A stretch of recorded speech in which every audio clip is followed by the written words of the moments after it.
Yo! Hello and welcome back to the Akashic Records. How is everybody? I hope you're doing good. Oh god. Anyway, intro. What was I, oh gods.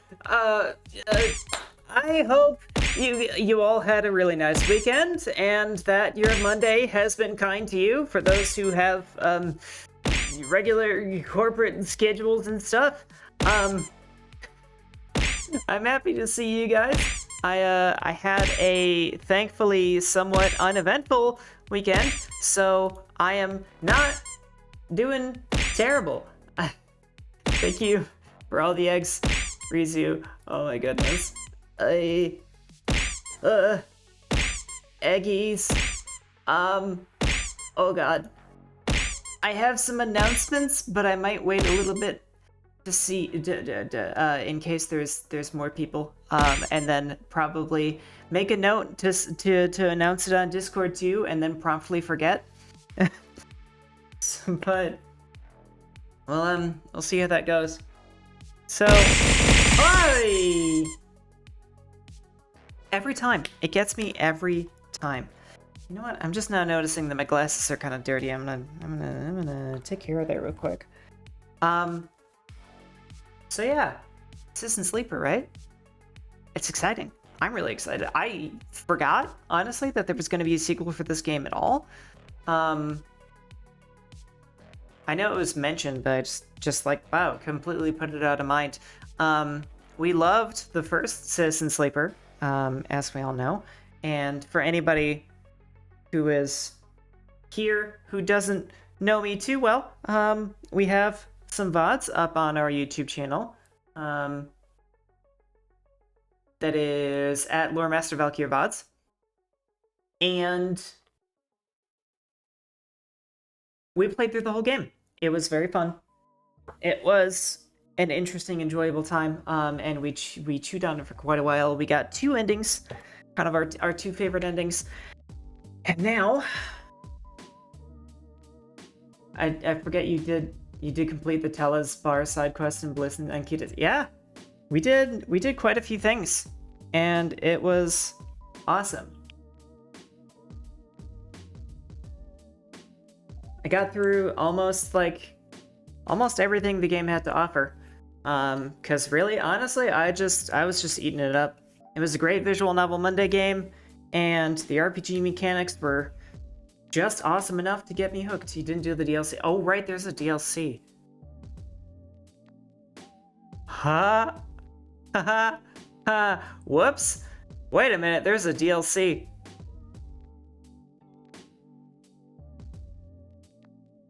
Really? Where is it?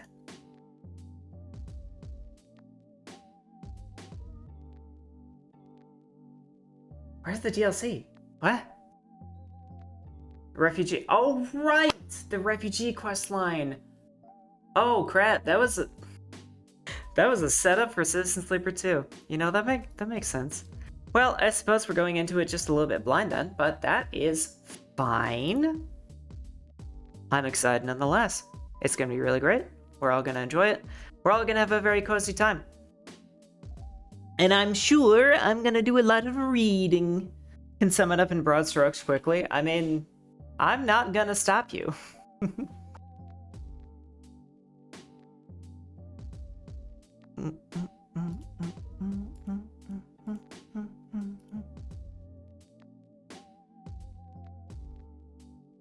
Hey yo, Jazzy. Hello, welcome. Welcome back to the records. How's your sick doing, bud? Hun, sweetie, sweetums, Nathaniel, I don't know. That's not your name, but I don't know why the word Nathaniel came up as a pet name, but it just had to come out.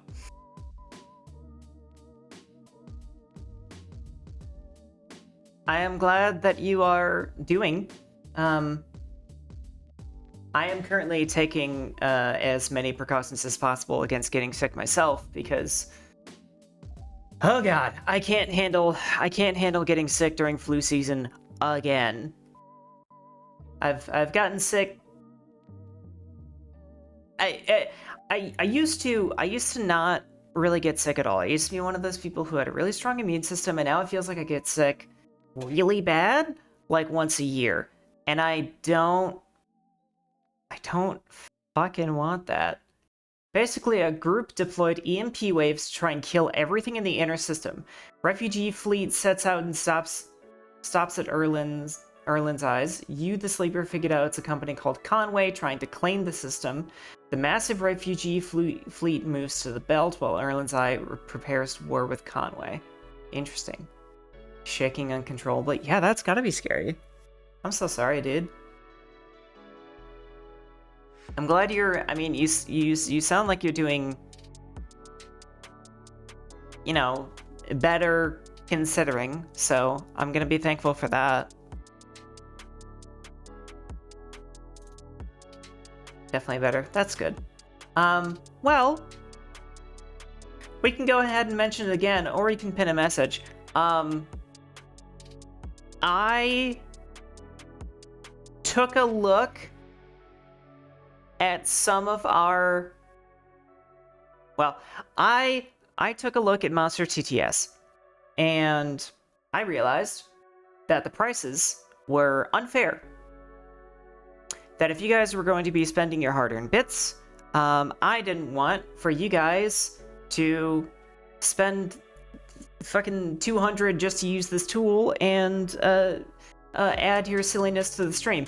So I reduced it to the minimum that I possibly could. I'm looking into it to see if maybe I can reduce it even further.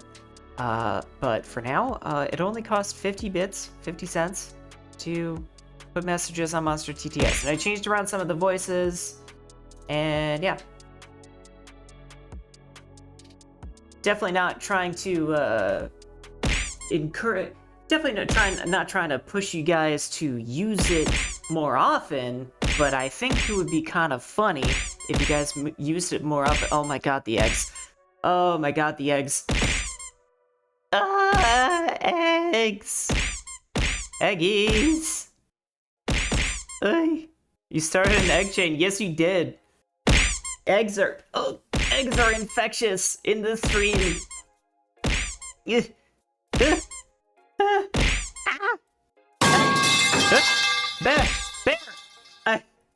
I find that kind of funny. When I heard a metal pipe, the first word I thought was bear, not metal pipe. Hi, bear. Thanks for lurking. Okay. Is it over? Is the storm has in fact not passed. Oh, I love you guys. Thank you so much for the warm welcome back.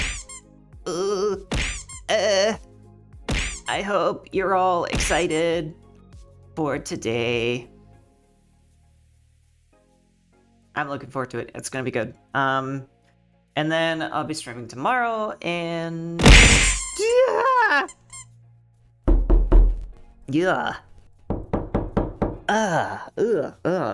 Don't like that sound. Oh, don't like it. Anyway, I have no more egg money. You're excited for the end of the week? I mean, fair. I'm kind of excited for the weekend myself. Wilds have been beta so close. Ooh, that's true. Oh, you have egg money now? Yeah, this weekend, I think, is gonna be a pretty big one for me. I'm gonna be busy, which is a good thing, for the most part. I got to have a very unbusy week last week, and now I'm gonna have a really busy one, because I might even stream 3 days this week, maybe, fingers crossed, that I don't feel like ass. But hey, I don't know if you guys heard that music that I so deftly made quieter, but I think it's time I think it's time.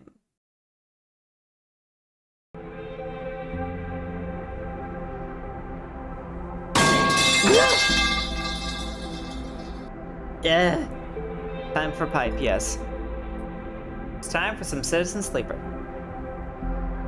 I also just suggest thinking about your class choice more than Citizen Sleeper 1. That makes sense. That doesn't surprise me. Alright. For those who don't know about Citizen Sleeper, whether or not you're new here, or if you are new to us playing this, we are a sleeper, which is an android that was created in the model of a human. And we're being hunted by a corporation that wants to take us back and do horrible things to us. And we are trying to make our own life, how we want to live it, instead of what some other godless entity wants of us. Actually, that's not true anymore. Okay, I don't know anything about what to expect. Death is permanent. My god. Oh. Interesting. You can die and come back? No, everything else but the tracker. Okay, so I was right. I didn't see the redeem for the laugh. No, yeah, I was just like that.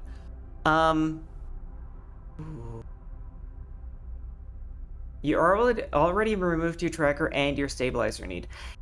So to be clear, we're a different sleeper than the one from the first game, right? Like we're a totally different person. Okay.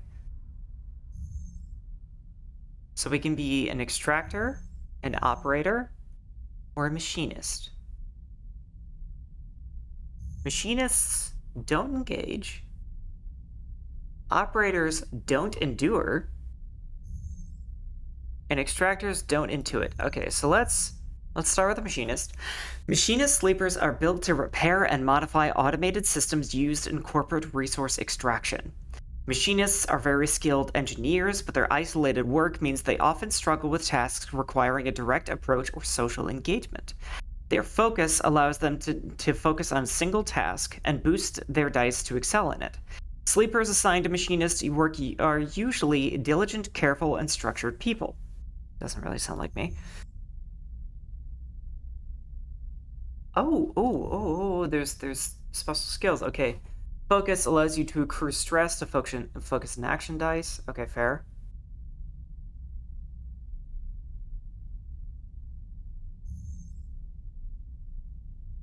Operator has note the lower text.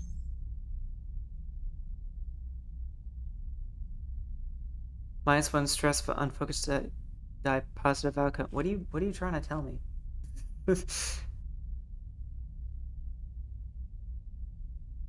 It refunds its own stress cost if used right. Oh. Oh, I get it. So it refunds the stress cost if you succeed when you use it. So if you use it properly, okay. Operator is reboot, which allows you to accrue stress to reroll your action dice, which is just +1 stress to reroll your lowest dice. Operative sleepers are built to work with drones and remote machines over local networks to perform corporate resource extraction from a distance. Operators have expertise in working with interfaces and computer systems, but are more physically fragile than other sleepers. Their reboot skill allows them to hack their own systems to reroll dice, a risky but potentially powerful move. Sleepers assigned to operator work are usually cerebral and precise people.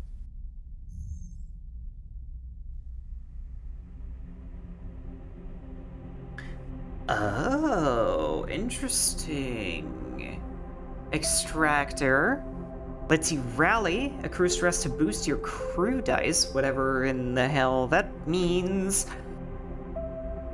Extractor sleepers are built to work at the coalface of corporate resource extraction, often in hard vacuum environments. Extractors have a high level of physical endurance, but their confidence means they can struggle with tasks requiring intuition. Their rally skill allows them to motivate those in their team, boosting their crew dice. Sleepers assigned to extractor work are often confident, self-sufficient, and have a high level of endurance.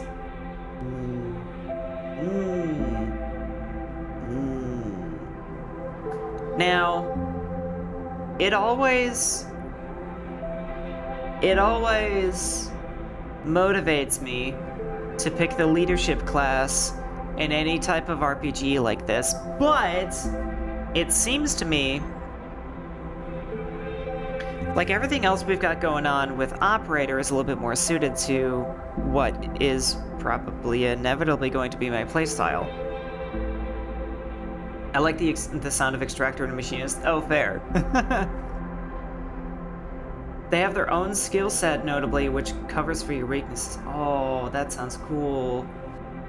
Damn it.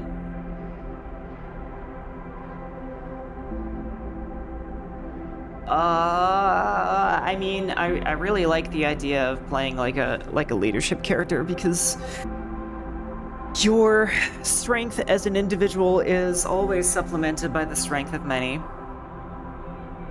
But also, I really liked the hacking mechanics from Operator in this other thing, and I don't know, Intuit is cool. Skills upgrade in a way that can turn into bad news. What kind of bad news? Did they just completely gut the hacking system? Is it totally different now?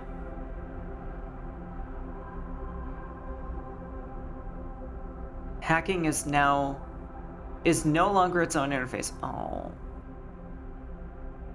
Oh man. And low dice rolls have near zero use. Oh man. Well, crap, damn it. I did really like the like storyline with being like a cyberized being too. So that's a little frustrating. It's just done via raw interface skill checks. Man.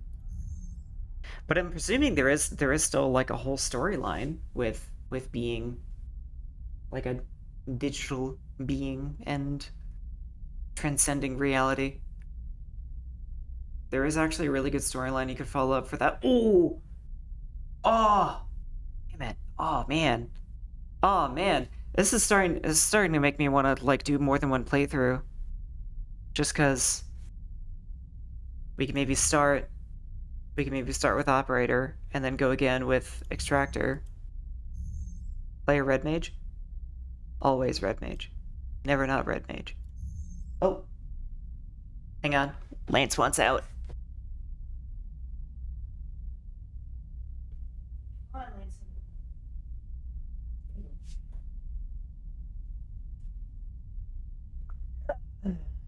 Hey! Machinist is best for compensating for bad RNG, so I choose it personally. That's fair. I do really hate my RNG. Honestly, Operator is kind of... Oh my god, Rainbow. Hello? Operator is kind of calling for me. Stress recovery, which is like reverse condition? Oh, okay. Do you have both? Do you have like condition and recovery? And stress? Fuck.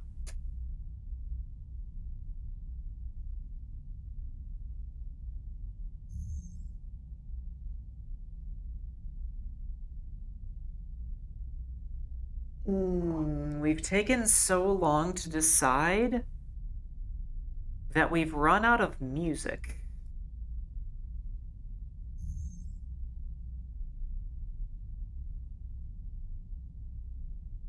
Stress replaces condition since your body isn't actively decaying. Screw it, roll for it. Oh man. Okay, I'll flip a coin. I'm between Operator and Extractor anyway, so let's do this.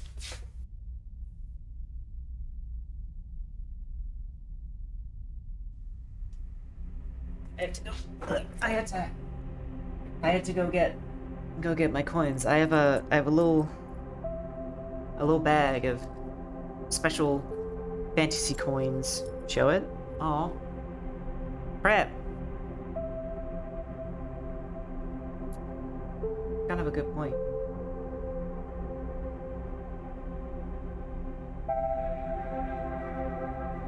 I don't know if I have the interface to show you guys a coin flip right now.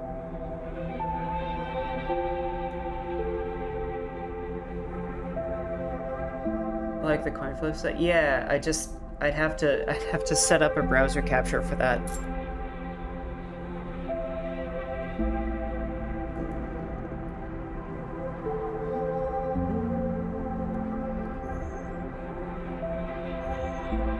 Fuck it, now I'm embarrassed. We're gonna do operator.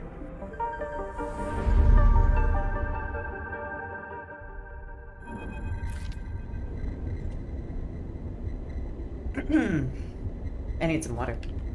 Oh, damn it! Oh, I knew it. I knew it. I knew our little overlay thing was gonna block the dice counter. Ugh. This game always did have a very well-populated UI. Okay. In the moment before waking, the dark space before conscious thought, you struggle to find the pieces of yourself. Usually, these pieces come with a particular cadence, each appearing sequentially like the boot process of an old terminal. First, your body, artificial, compromised, but relaying sense data all the same. Then, its context, the breeze of air filtration, the soft contact of your breath in 0G. Then, emotion, coming into focus, coming into your body, bringing with it that first instinct, the one that has framed your past 100 cycles. Fear. But that familiar sequence does not arrive. Instead, you are unmoored in space, your body distant, your context silent, even your emotions somehow obscured and scattered. Among all that disarray, only one familiar thing arrives. The fear. It is all scrambled, panicked fear, the drowning fear, the falling fear, the fear that makes you reach desperately for any stable point. It is the fear that tells you something is wrong. Something is very wrong with you. Wake up, sleeper. The voice is whispered in your ear, an act that makes you suddenly aware of your head pulsing in pain, your body rigid with tension. Sleeper, a familiar name. A mind copied, emulated. A body built, implanted. One person sleeping until their debt is worked away. Their double being made to work, to be consumed, and eventually to be destroyed. A proxy, an emulation, a sleeper. That is what you are. But you escaped. You remember that now. Broke free of your corporate creators S and ARP in search of a future. You cannot remember the details of your escape, but you know the fear has been with you ever since. All of a sudden, you remember you have eyes, and your eyes flicker open. Pale eyes in a pale face. Lane. Ah! That's so fitting. Oh, that's great. Maybe not fitting, but I like the name Lane. The name comes with its own specific sensation of fear, one you recoil from instinctively. Sorry to interrupt. A sharp smirk, but this ends here. You search your mind for more than a name. Is this how you reward me for my generosity? Lane is leaning over your horizontal, floating body, looking down into your eyes. I took you in, protected you, gave you a purpose. You try to look away to the corners of your vision to find something you understand. Your body does not respond. But I suppose that wasn't enough. He reaches into the pocket of his jacket and retrieves a small vial.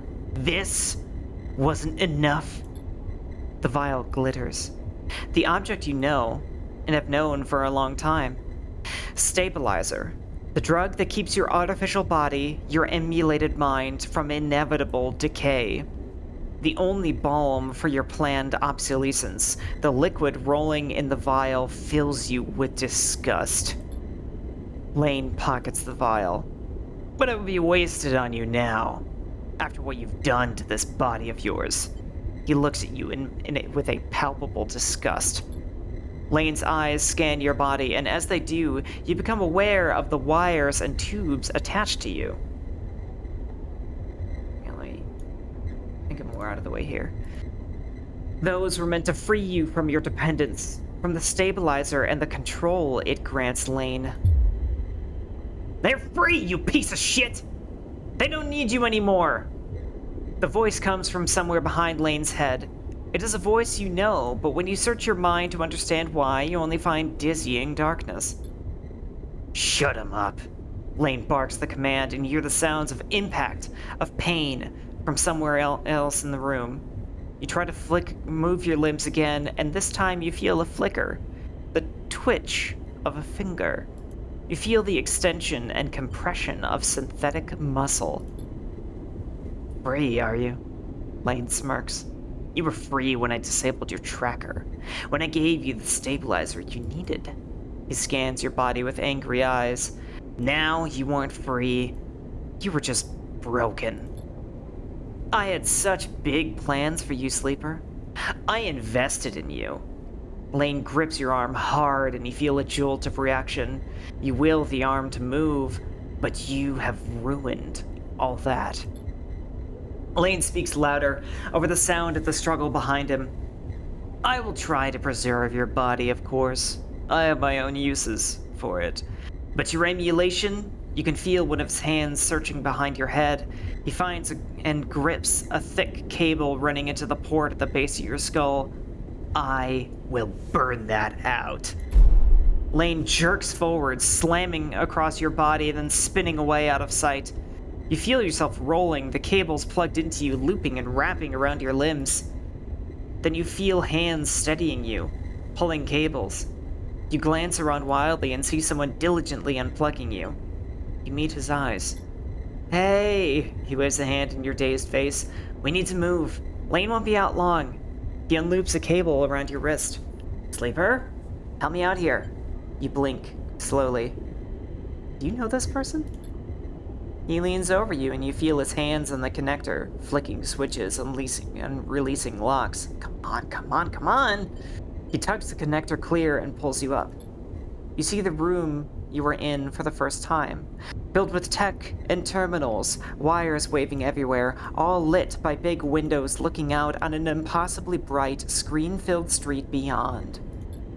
In the corner, you see the dark shape of a floating body surrounded by glittering constellation of crimson baubles. Is that blood? Move! You are wrestled and shoved towards the door, which slides open in front of you, and then you are out in all that brightness, all that movement, gliding hard towards some unknown destination. You come to a stop in a dark alley, the one who guided you here pausing to catch his breath. He doubles over beside a massive life support unit that sends a lukewarm breeze across your skin. You stare at him, trying to recall anything about him. You notice his tattered jacket, his lightweight clothes. You remember the station runs hot. Something about the power that flows through the place. He looks up and meets your eye. What's going on, Sleeper? He wipes sweat from his forehead and floats it away in a swarm of spheres. Talk to me. So many questions. So many questions right out the gate.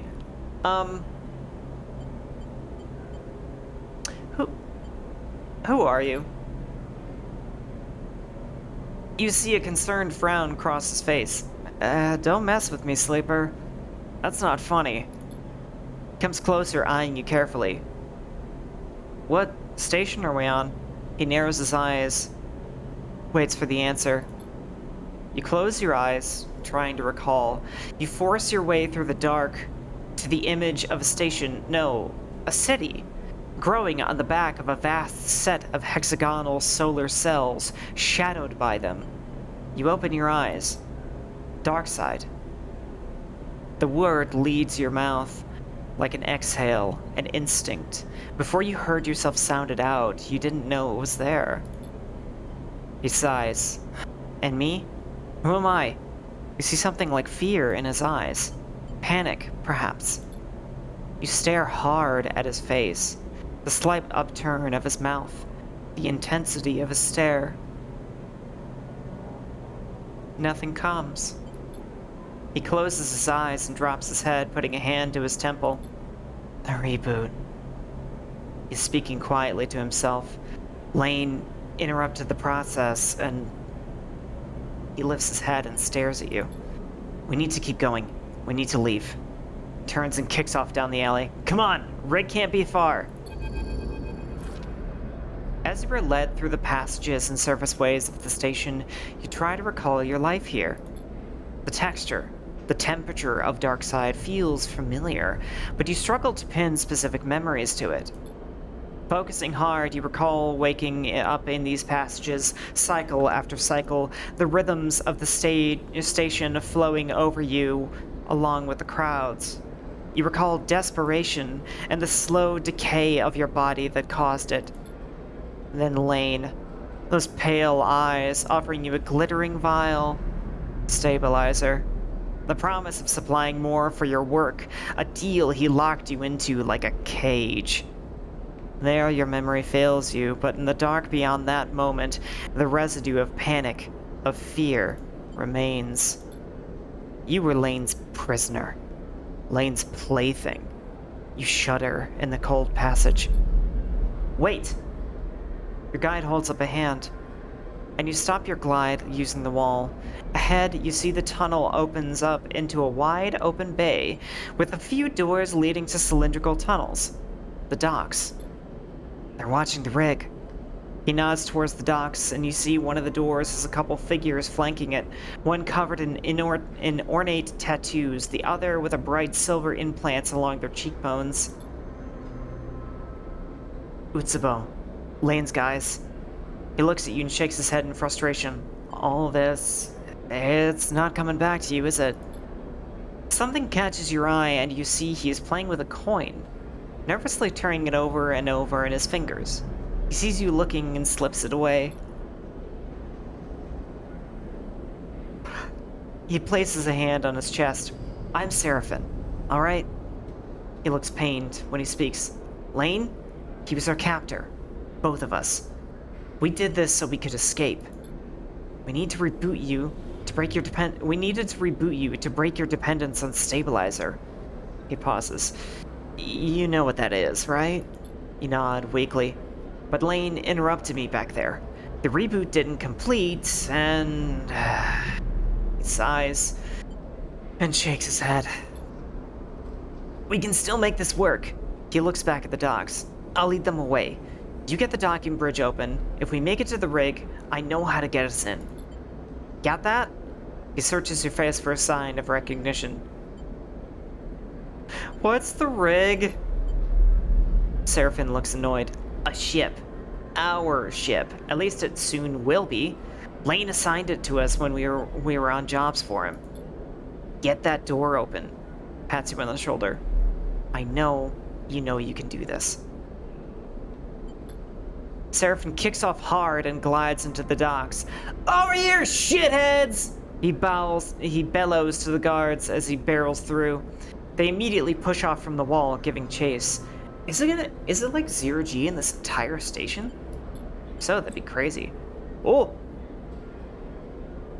You wait a breath, then glide across the door they were guarding. You look, already panicked, at the tightly sealed door, its control panel locked out. You hear a shout from somewhere nearby. You need to get it open. No one has gravity or even spin grav out in the belt. Holy crap. That has got to do some weird shit to your bone structure.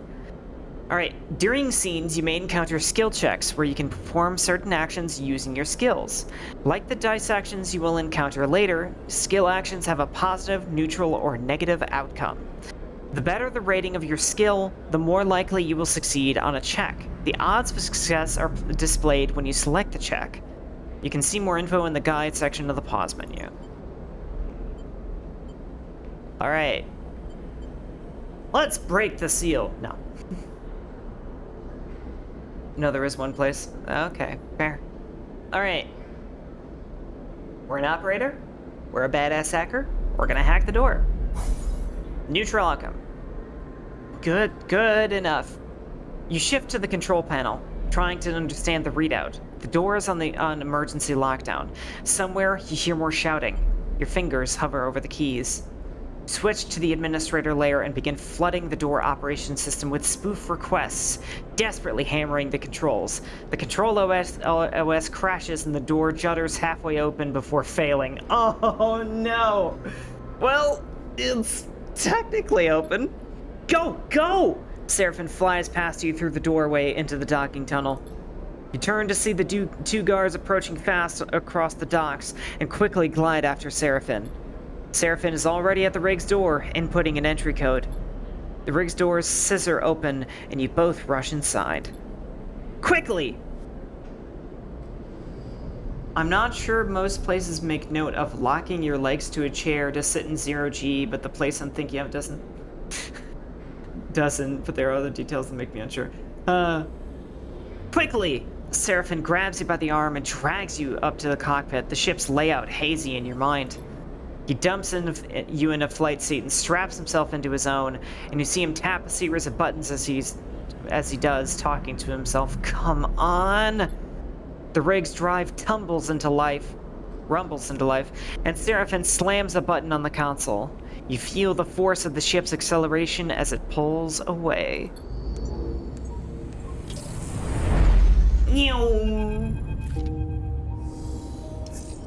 As the ship glides into place on the connecting bridge, its automatic systems nudged there by the port's docking controls, you feel a sense of relief.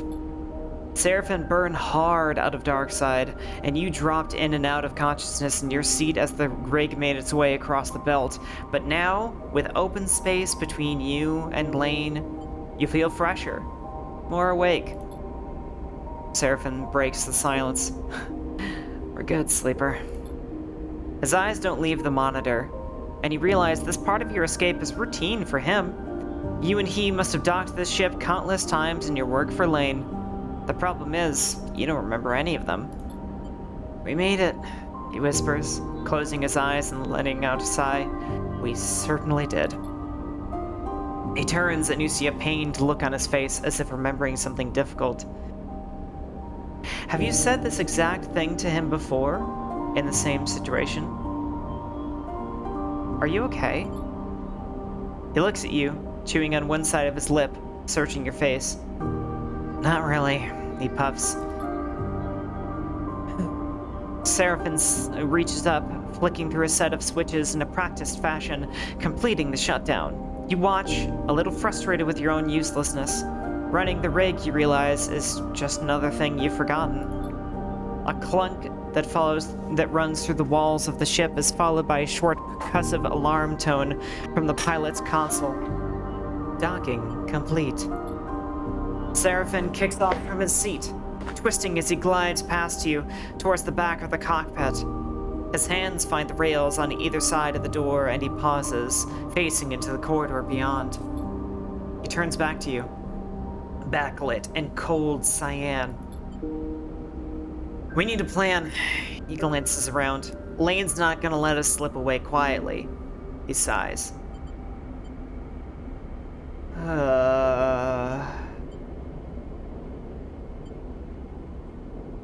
Yeah, I would love to make a plan, but I also need to figure out what's going on in my life. Okay.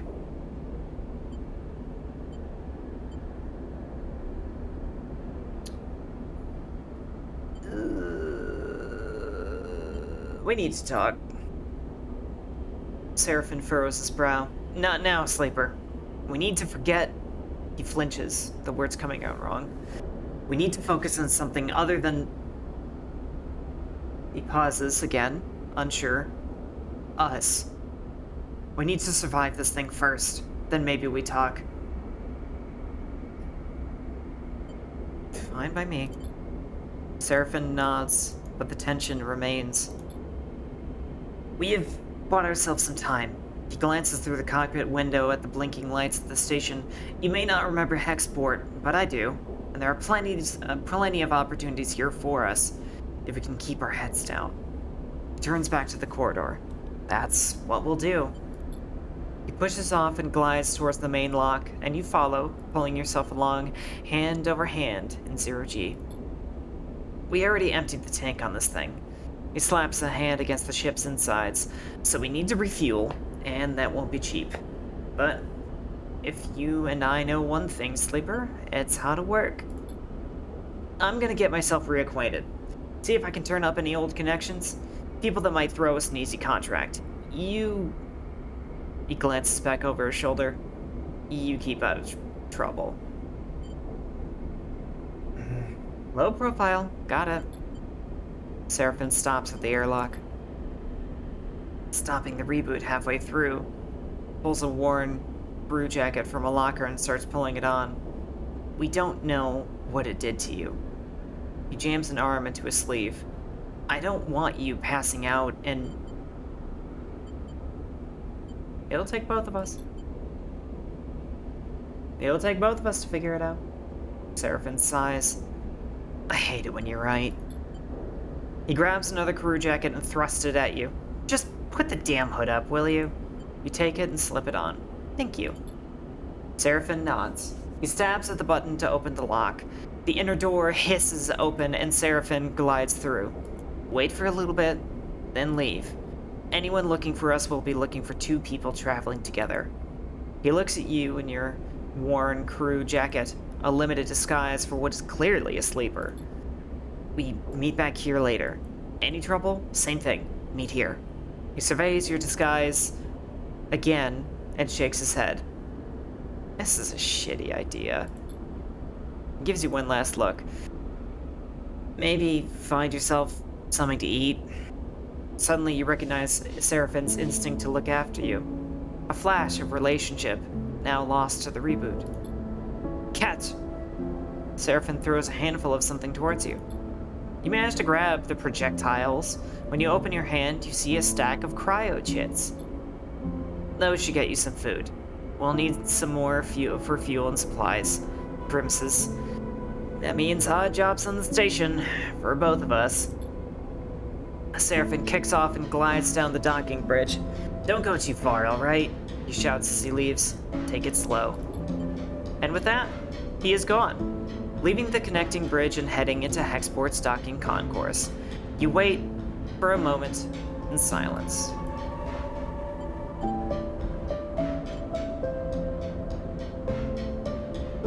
So, I'm gonna try to play this character a bit like as much like myself as I can manage, because this feels like the role-playing might be deep enough that I can do that. Which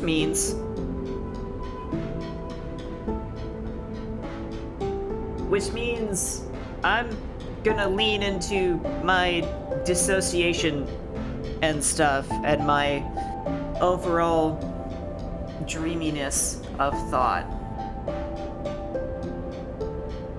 So I could certainly make a plan, and that's probably the right thing to do, but I'm gonna think about Seraphin, because something about what's going on between me and him is leaving me with a lot of questions. It's hard to know what's going on inside Seraphin's head. Here he is, on some hapless escape plan, with a friend who can't remember anything about it. You try to imagine how close you both must have been to agree to this thing, but it is painful to think about.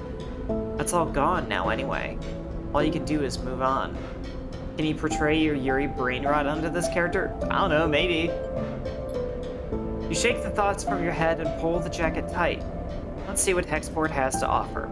You kick off and glide into port. Oh, here we go! Welcome to Citizen Sleeper 2 Starward Factor. The game runs in cycles, during which you can perform actions with your dice, Use cryo to buy food, fuel, supplies, and items. Progress clocks towards new scenes and events.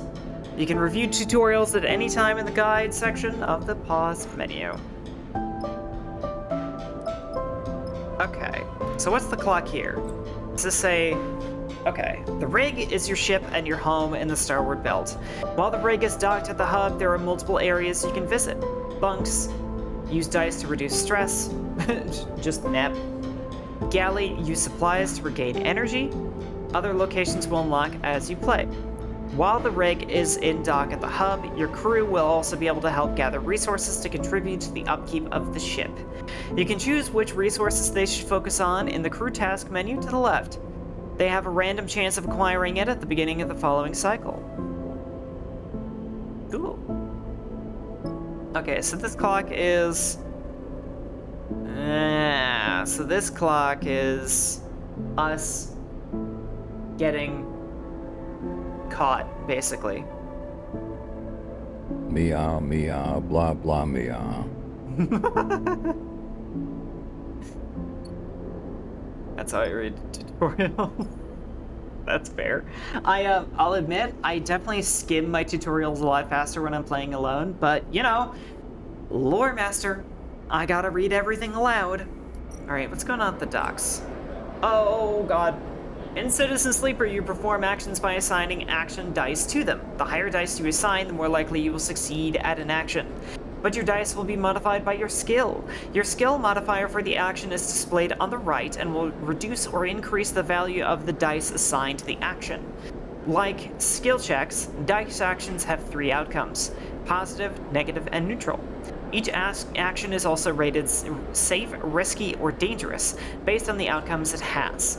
The more dangerous an action is, the more significant both its rewards and consequences are. Okay, so what the hell are my skills?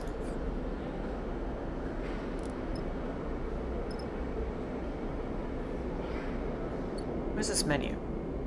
How do I know myself? Okay. Welcome to the character screen where you can upgrade and configure your sleeper. On the left, you can upgrade your skills and improve your skill modifier applied to your dice when you take an action. To the right, you can upgrade your push, the unique ability of your class. When upgrading your push, only one upgrade at each level can be active at once. Ooh. You can configure which upgrade is active only while at the hub.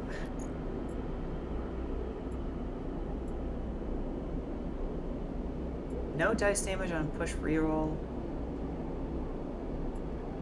Reroll is for 1 more dice.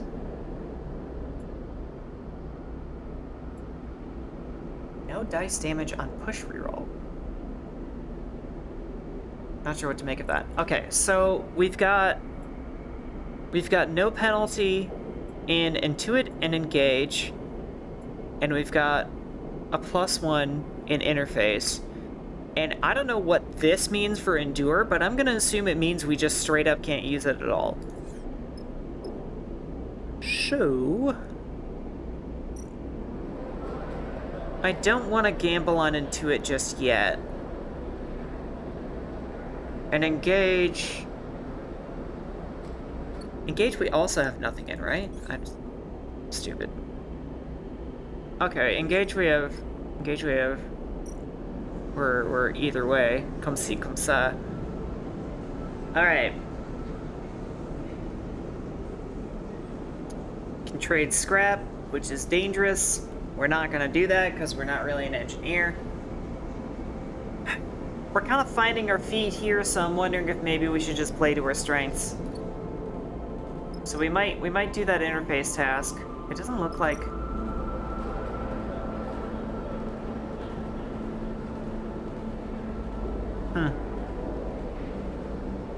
Okay, I think I know what we're gonna do. We're gonna go ahead and use a die on... Wait, what's it? Interscape, proficient, okay. Honestly, can I just use my ability right now? How do I even do that?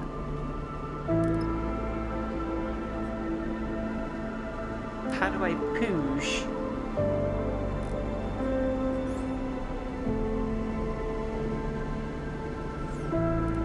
Because honestly, these dice are terrible.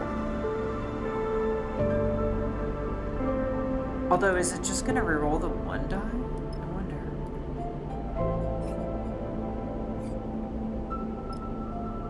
Ah!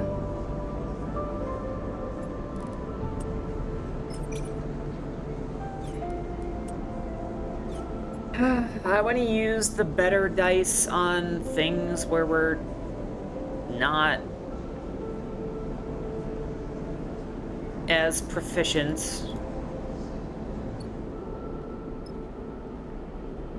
Can I just not use my push yet? Is that what's going on? I'm gonna assume we just can't use it yet. So we are gonna... We're gonna bank on the 75% chance. Data brokers are the heart of the exchange. They show their knowledge by discussing decryption. Maybe if you can talk to the talk. Neutral. Good enough. Good enough. You just progress the clock. Clocks track progress towards positive and negative events and can be filled by performing actions or the passing of cycles. So, we have done that. That is the thing we have done. And because we barely progressed the clock at all, that didn't really do much. Do we risk another die? Perhaps. Ow. Well, we still progressed it. We just lost energy by the looks of it. Hey, but we found a spacer trading market. Okay. So, you can buy supplies. Is this going to put food in me?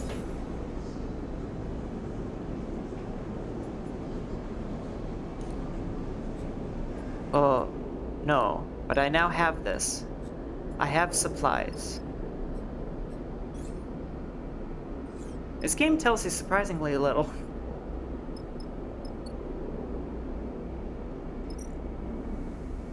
Okay, alright. There we go. So that's how you just go back to the rig, you plug in some supplies, and then you eat. Task chance percent. What? What is that? What is this? What? Odd jobs. That's a thing that I clicked. Is it a... Oh, okay, right. This is me telling Seraphim to go get stuff. Cryo means fuel and supplies. And we have very little cryo, so we're gonna start with that.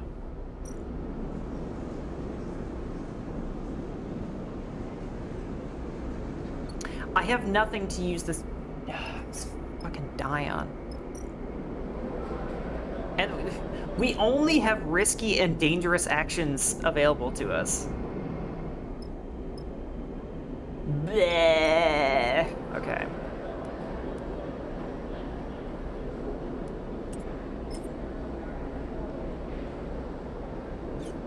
Time to roll them bones, I know, right?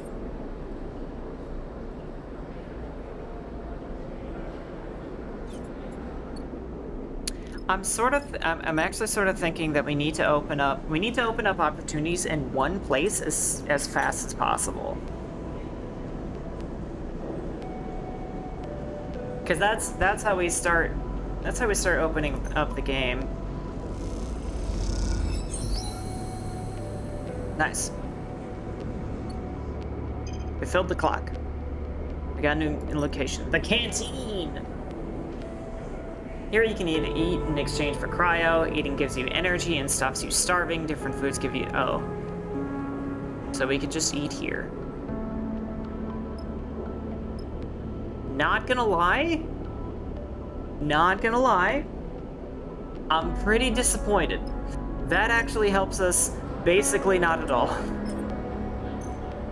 It's meat that we can eat, but we have supplies for a reason. The Ben's Chaotic Dockside Bar. Buy a Ben's Fry? A plastic bag of flash-fried, salt-flecked tubers.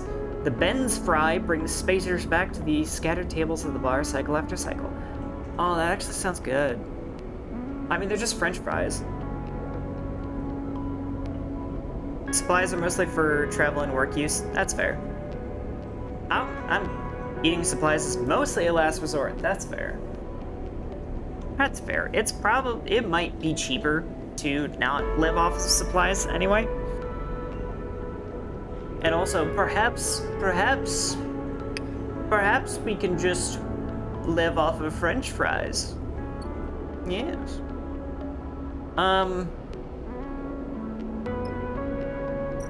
What is the likelihood we succeed? Oh, God. Oh, God. 50-50.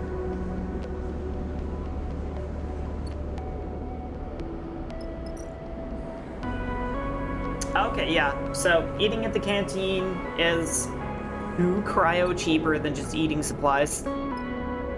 And also, we can just eat fries. Okay. Fuck this die. Fuck it in particular. Bunks.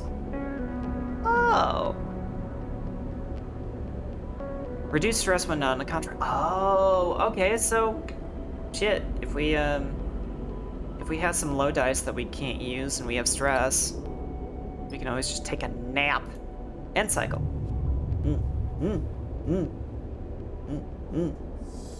Cycle ended. Oh, look at those dice! Woo! Oh, that's nice. We're in trouble, sleeper. Seraphin leans into the bunks as you are getting up. Without further explanation, he disappears down the corridor towards the rear of the ship. You drift out into the passage, pulling on your clothes, and glide down the length of the rig, the cool air making you shiver. Seraphin is a silhouette silently leading the way.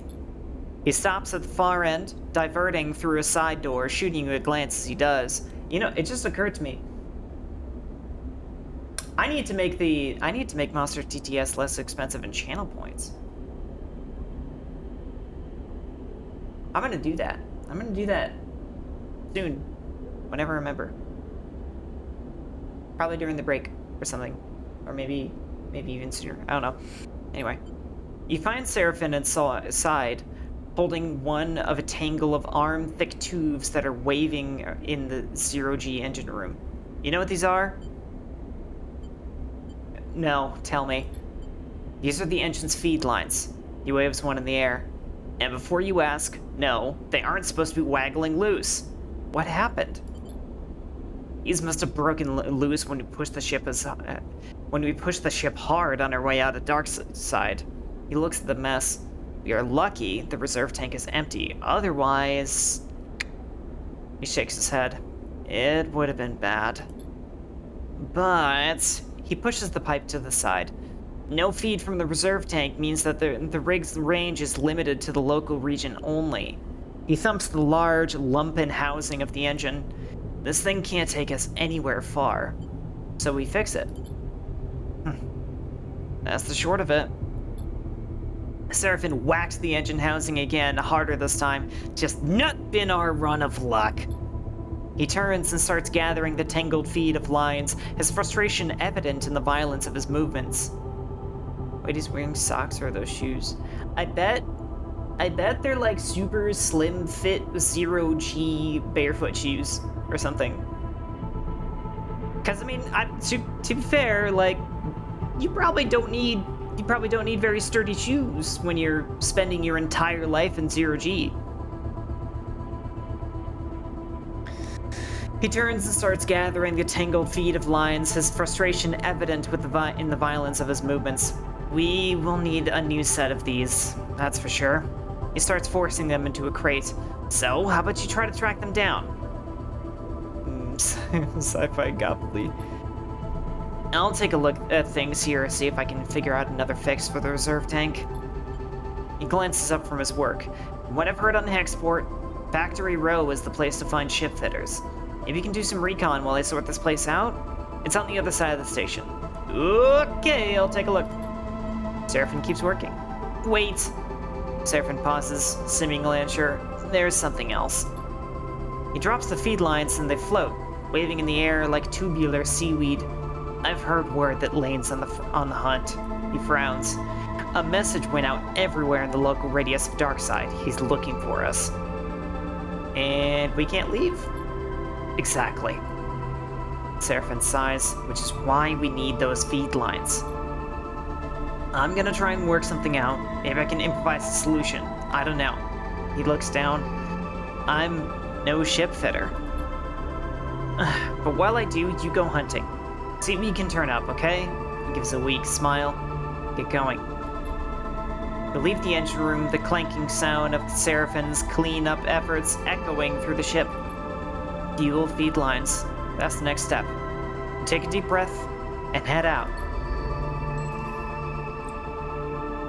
You've discovered a drive! It's like an objective. Drives will help you track and choose your objectives in Citizen Sleeper 2. The arrow button at the top left opens the drive menu. Once the drive is tracked, a yellow marker will be placed above any location that relates to it. Drives come in two types, major and minor. On completion, a major drive rewards 2 upgrade points, and a minor rewards 1. Keep an eye on the drive menu as you progress to see what new opportunities and objectives are available, and track those you want to pursue. Alrighty. So, we've got a new location, Factory Row. We cannot haul materials, we just can't. We might be able to do this in 2 dice. Searching the row and getting a trusted supplier, I mean. I want to progress the Hexport docks just a little bit more in the meantime.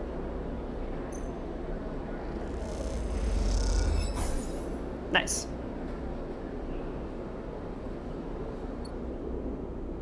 I'll take it. Neutral is fine. Okay. To it.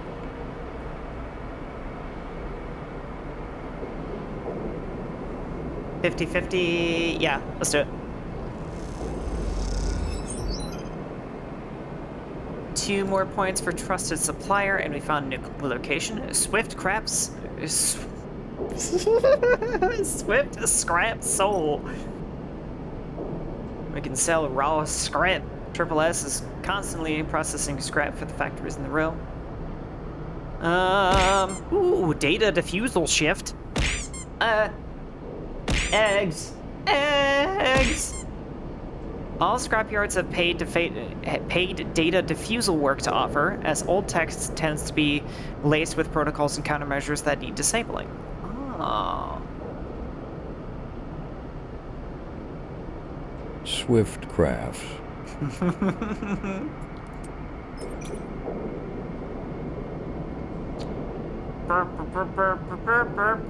Okay. We probably won't get a negative on this, right? Yeah, neutral. Good enough. I am, in fact, good enough. Also, you know what? We got the time for it. I'm just gonna fix the Monster TTS thing right now.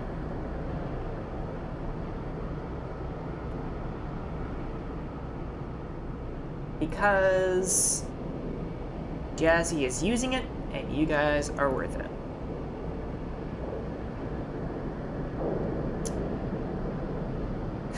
Foxcaster. Oh good, we disabled that. Monsters TS. There you go.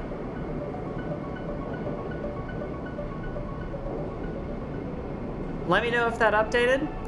If it hasn't, I might need to go into the plugin specifically. And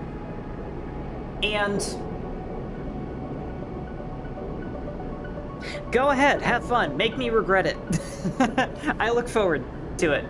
Unfortunately, I can't let you guys, like, it doesn't let me have you guys do all of the funny voices and stuff with the channel points version, but now you have on-demand TTS.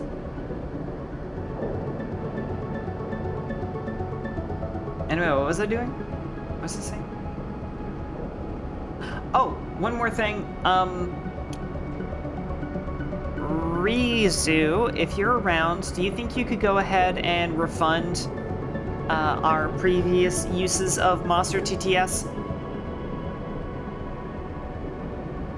Just so that... Recalibrations initiating. You will ho go ho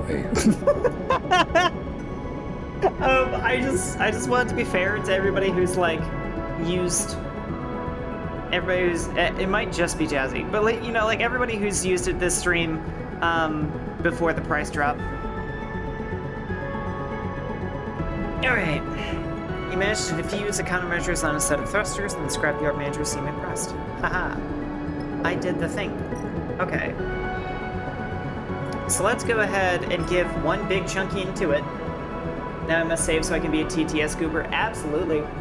I'm gonna try to remember to do a little bit of research to like find you guys more ways of making channel points too, because with how much you guys love using them, I feel like I gotta find a way to get you more.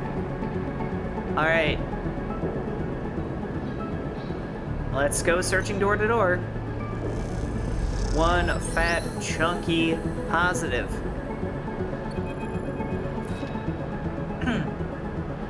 Water time.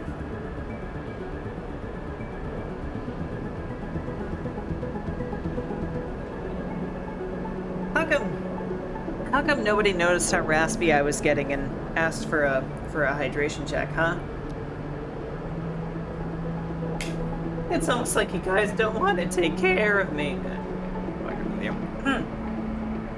The factory row howls as you glide through its cramped passages. Whatever its many bays and rooms once were, they now serve as containers for industry of every kind. Whirring manufactories precisely engineer component... crave violins.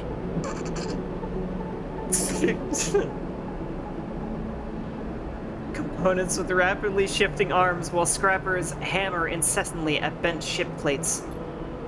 Everywhere you look, there is energy and activity. And for good reason. Hexport itself is built on the derelict fragments of a solar reflector, and even the small amount of energy generated by its remaining mirrors is enough to power a city of machines. It's familiar to you, of course, in a strange, far-off way because of Darkside.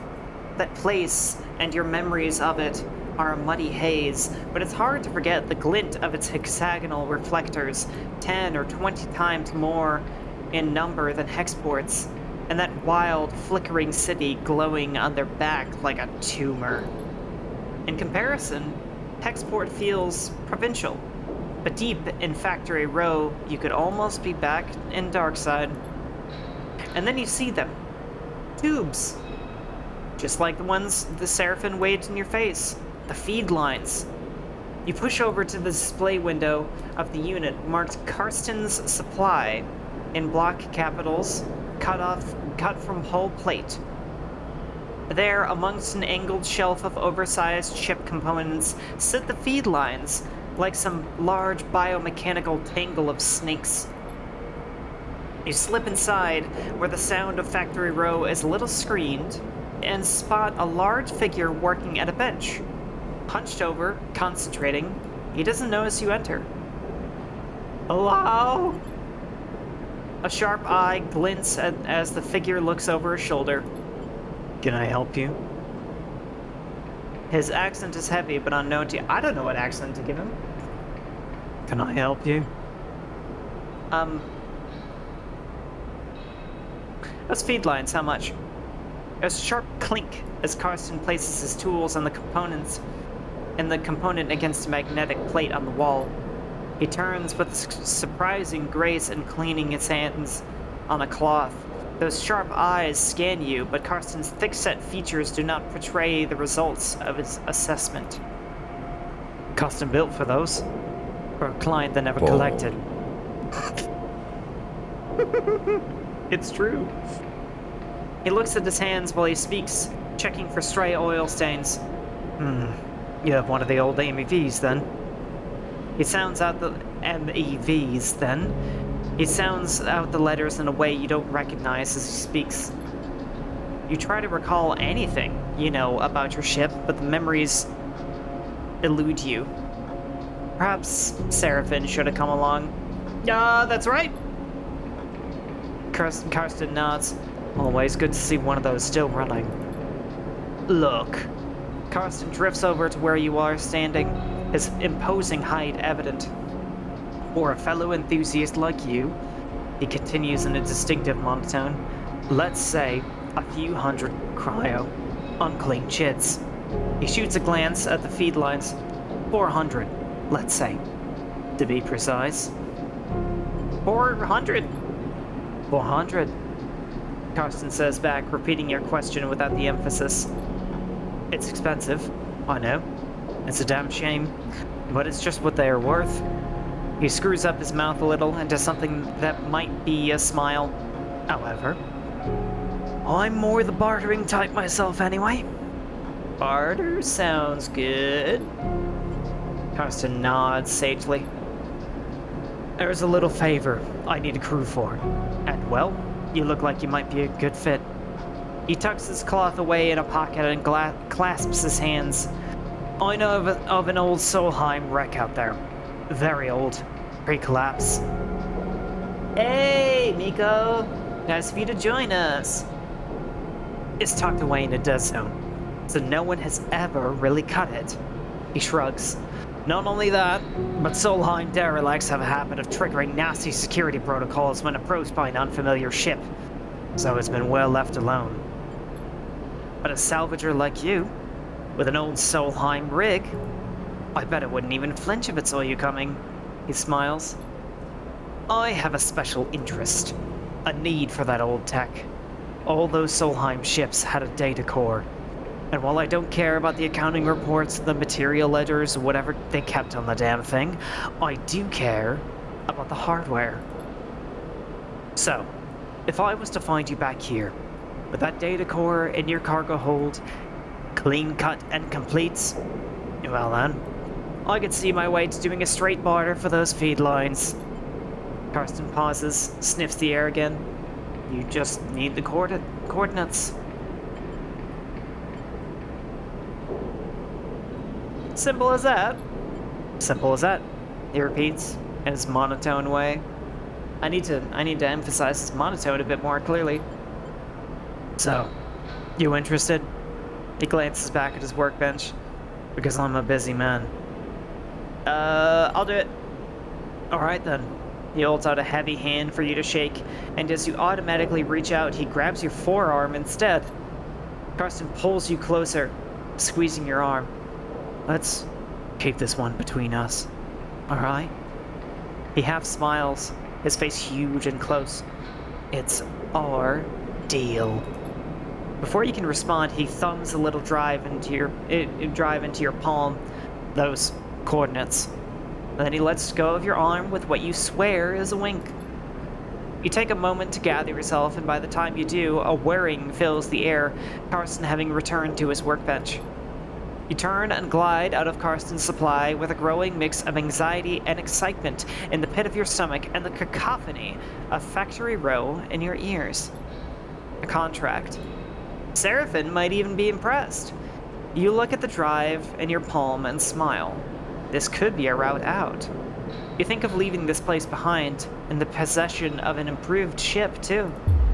Suddenly, a small but firm hand falls on your back, an equally small voice coming with it. Hey, wait up! Ugh! Small! Maybe not young. Perhaps just small. Probably just small. You turn in the passage and see a young woman, her hair waving from the rapid glide as she clearly just came out to catch you. She stutters herself using your shoulder. Or she steadies herself. Small. She steadies herself using your shoulder. Sorry. She smiles, a quick and flat smile. Wanted to catch you. I'm Junie. Her dark eyes flicker around nervously. You notice the portable terminal she carries, something data scrapers call a deck, and her backpack is full of components and trailing wires. What's up? Karsten, she starts, still catching her breath. He sent me to grab you. She smiles with a flat smile again. He wants me to come with you on that job. Her eyes shoot down the drive in the palm of your hand. She smiles again. Are you sure? She nods. That's what he said. Karsten's always sending me out things like this. I guess he wants me to help you out? Keep an eye on things? She pauses. I can be pretty helpful. So, she looks around the passage. Should I meet you at your ship, and you can tell me when you're ready to go? Sounds good. Okay, great. Her eyes light up. She notices she still has her hand on your shoulder and takes it off. Junie pushes off and waves. Looking forward to working with you. She calls back as an afterthought.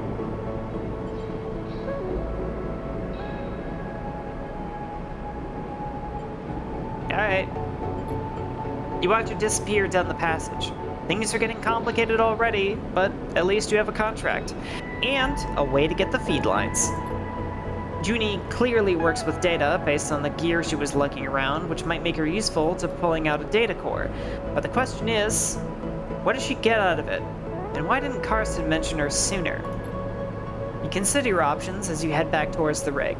Man, if she's like an interface-heavy character, I feel like you just push Junie onto it. Yeah, totally. I bet you anything she's gonna be like a permanent crew member, which is annoying. If we just immediately get another hacker, and that kind of, you know, what does that mean for me? Question? Answer?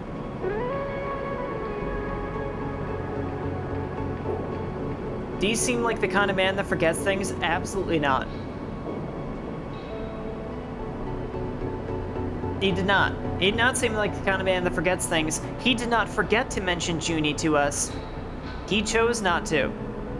For whatever reason. Or, honestly, Junie has nothing to do with him. Both are very likely options. That is true. Maybe they don't, like, do stuff for you. They just help. I don't know about this, sleeper. Seraphin looks nervously out the rig's windows as you finish examining Karsten's deal as well as Junie's offer for help. Rather, if this job was easy, Karsten would have done it himself already. That means there's a catch. He frowns at the stars, and there's definitely something going on with this Junie girl. He shakes his head.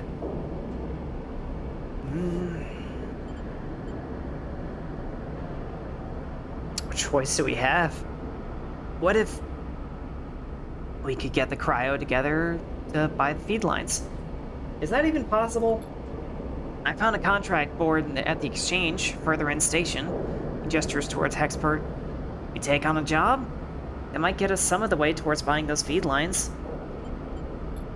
Plus, even if we do want to take Karsten's job, a little money to get ourselves prepared wouldn't be a bad idea. Fill up on fuel, supplies, here for whatever comes. I'll take a look. Good. While you're at it, you might want to see if you can scare up some freelance crew too, Seraphin shrugs. Mini-ions, make light work and all that. Or, we stop messing around, we take Karsten's job right now, and we get it done before you can think twice. Seraphin. Yes. Seems like a whole set of bad options to me. Either way, I've still got work to do on the drive. Seraphin nods a farewell, heading back to the engine room. Let me know what you decide. For a moment, you pause, letting the haze of plans and ideas settle in your mind. Suddenly, you curl up, pain shooting along your spine. You grit your teeth, your muscles lock tight, your vision narrows as you squeeze your eyes shut. You feel a shift, as if some connection was broken. It's almost impossible to describe, like you are floating away from your body, dispersing, dissolving. There is nothing familiar in the pain, nothing to hold on to. You grit your teeth. And then another shift comes, and you are back in your body, trembling against the metal wall of the passage. The pain slowly fades, becoming a pulsing throb and then the residual flicker. You flex in 0G, stretching out the tension. There's a strange sensation of distance that persists beyond the pain, a disconnection between your body and yourself, a flickering numbness that refuses to recede. You wonder if the reboot has done something to your body, or if this is some new sensation that you will have to live with indefinitely. It strikes you that you know so little about the body that houses you it could be movements away from collapse, or it might persevere for countless cycles like this. You try to shake off the feeling, pushing your hands against each other until they feel like they are yours again. Time is the only thing you need, and right now it feels like it's running out. Fast. You head for the airlock. You have work to do. Why do I feel like that was Junie? Unlocked a contract. You can see a contract on the map screen. Ooh! Contracts are high-risk, high-reward jobs that you and your crew can take on. Contracts require preparation and care to proceed. To succeed, you'll need to gather enough fuel to travel to the contract, gather as many supplies as you can afford to keep you and your crew going, look for opportunities to recruit crew temporarily and permanently to help you on a contract, consider which crew to take carefully. They have different skills and stress resistances and who you choose can affect the story. Once you are ready, you can select the contract from the map and then your crew to proceed. So we need to extract a data core and get feed lines. We need 3 fuel and we have 2 supplies. Well, we definitely don't want to do this right away. Contract board. What's going on here?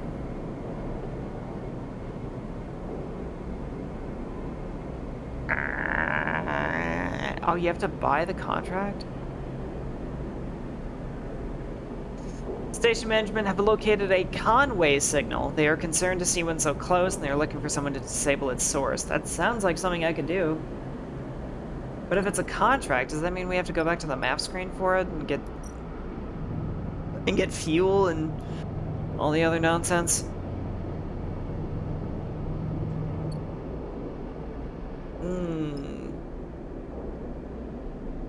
So contracts are gonna be our primary moneymaker all the time.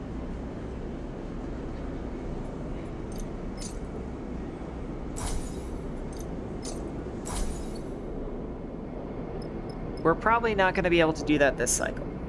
The first contract, anyway. No, they're enough. They're how you make enough money to keep you running. There.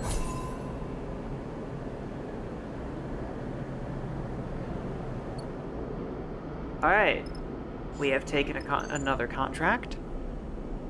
It is risky. It costs 2 fuel. Gives 200 cryo.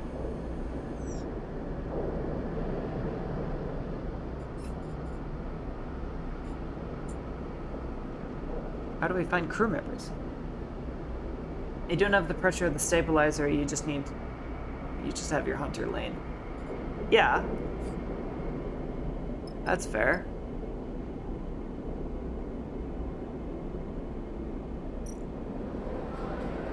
It just seems a lot like contracts are pretty big money.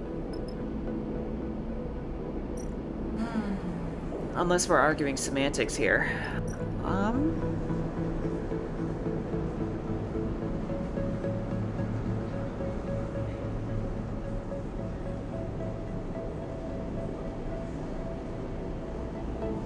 Oh yeah, they are. Then what are we debating right now? Oh right, I have one cryo. I can't afford anything now. So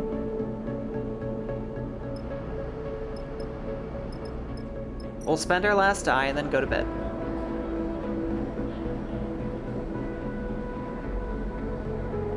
But you tend to have to work station side and gather material to do the first. I mean, yeah. That's a given.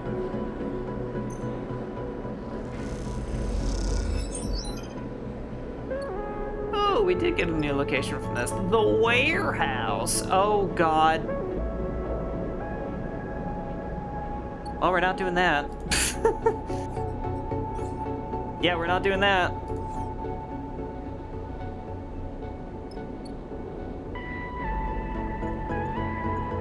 All right.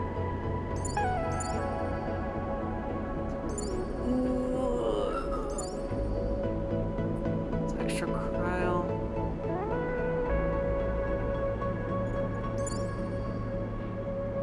Honestly, more fuel means less that we have to spend on fuel. That might be okay.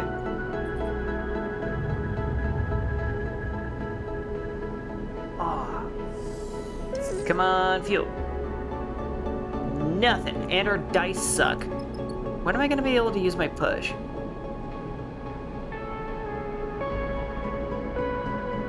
Can I just check right now if I can? Nope. Glitch and glitched dice? Upgrades and push. Push, push, push, push, push. No, so upgrade you push. Great, how do I use it? While you're on a contract, you can use your push ability. Oh. Well, that's annoying.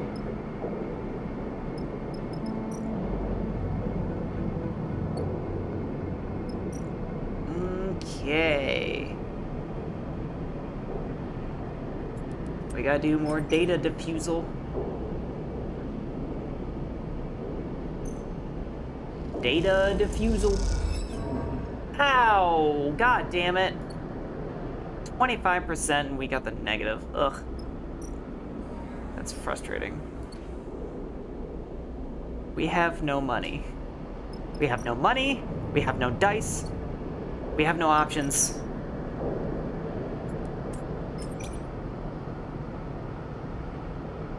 I need money. Thank goodness.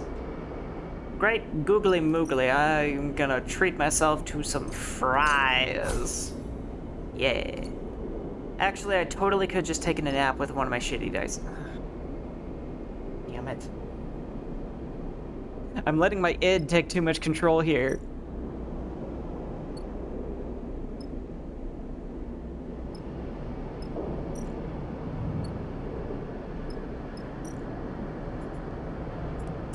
Alright, I guess we we just... Oh, sweet! That's some nice luck. Right there.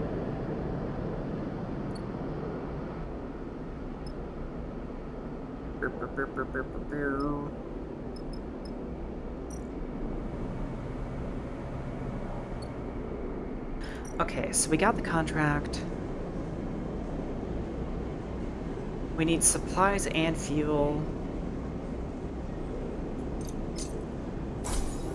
I didn't realize, I didn't think that supplies would actually be the more expensive thing. I wasn't paying attention to that. Okay. Let's have you look for supplies. I'm not doing that. So I guess we'll... Gamba? Nice!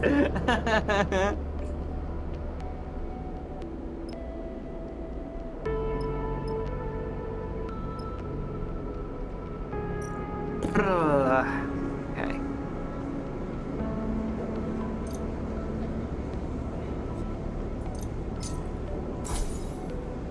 Alright. We got more than enough fuel. And that is tasty. That is nice. It is pleasant. What's going on with the engine? Ah, right, okay. The bunks.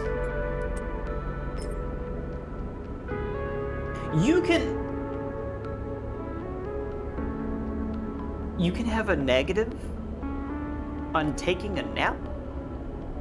On resting?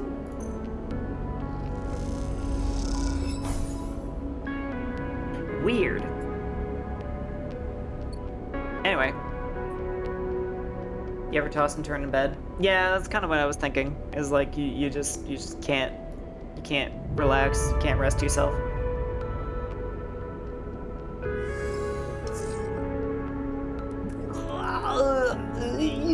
What are these dice, dude? Okay, we just need supplies now. I see Seraphin has yet to produce anything of value. That's great.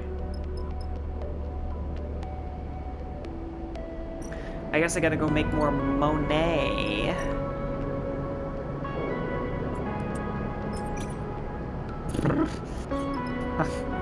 Yeah, these 1-point dice are the worst.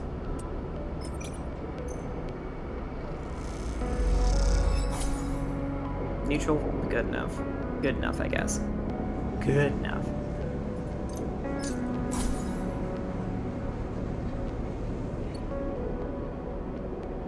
Got a lot of ticks on that clock, but I don't like it. I don't like it either way. I keep clicking on the wrong thing.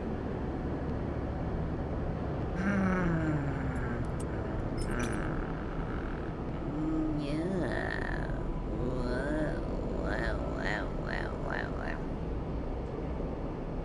I guess a 50-50 is... It sure is something. Ow. Owie. Oh no. Oh no, I got a boo-boo. I'm so tired. Play Star and Stoker. Huh. I didn't know that was a thing. I didn't even see that. Okay. Let us go ahead and get a guaranteed yes.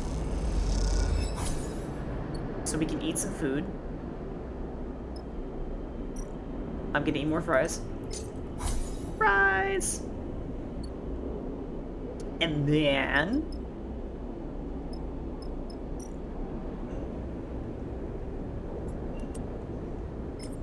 we're gonna try this. Chants are stashed in symbol-marked cans and winning is ruthlessly luck-based. Wait, are we just playing 3-card Monty? What the fuck? Why would I... whatever. Yay! That was not worth it.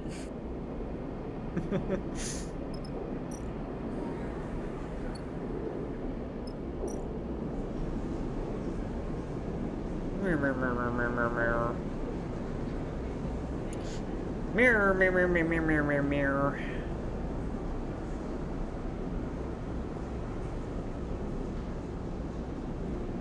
I want to get more supplies. But if I get supplies now, then we're gonna have to work for food tomorrow.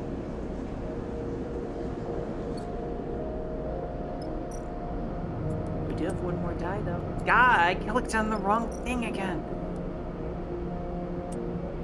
We do have one more die, though. We have one more die. We have a 50-50.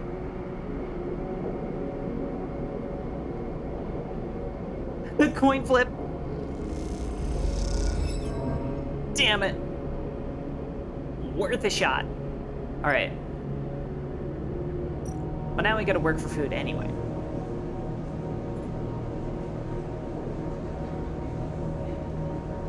Or... I mean... definitely need to. Unless Seraphin pulls through for me.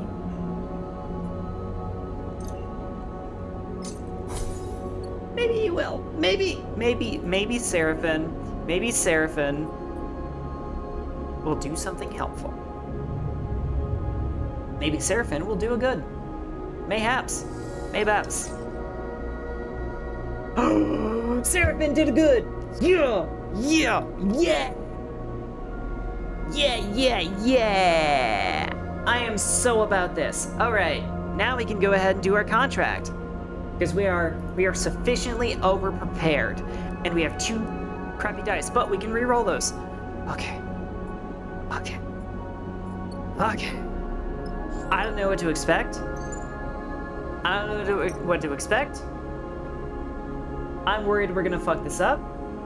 But we're gonna go in. Ooh.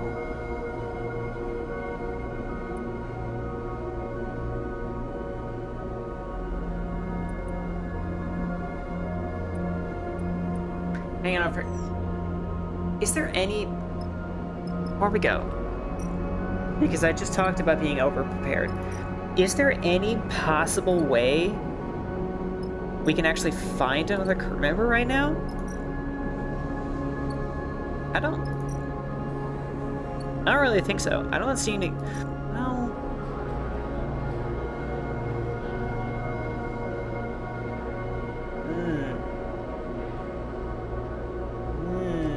Am I supposed to answer that? Of course not.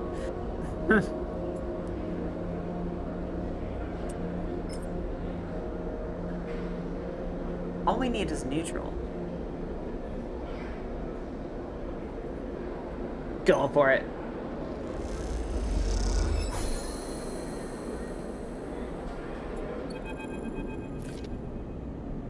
As you are gliding across the docking concourse, you hear a scuffle.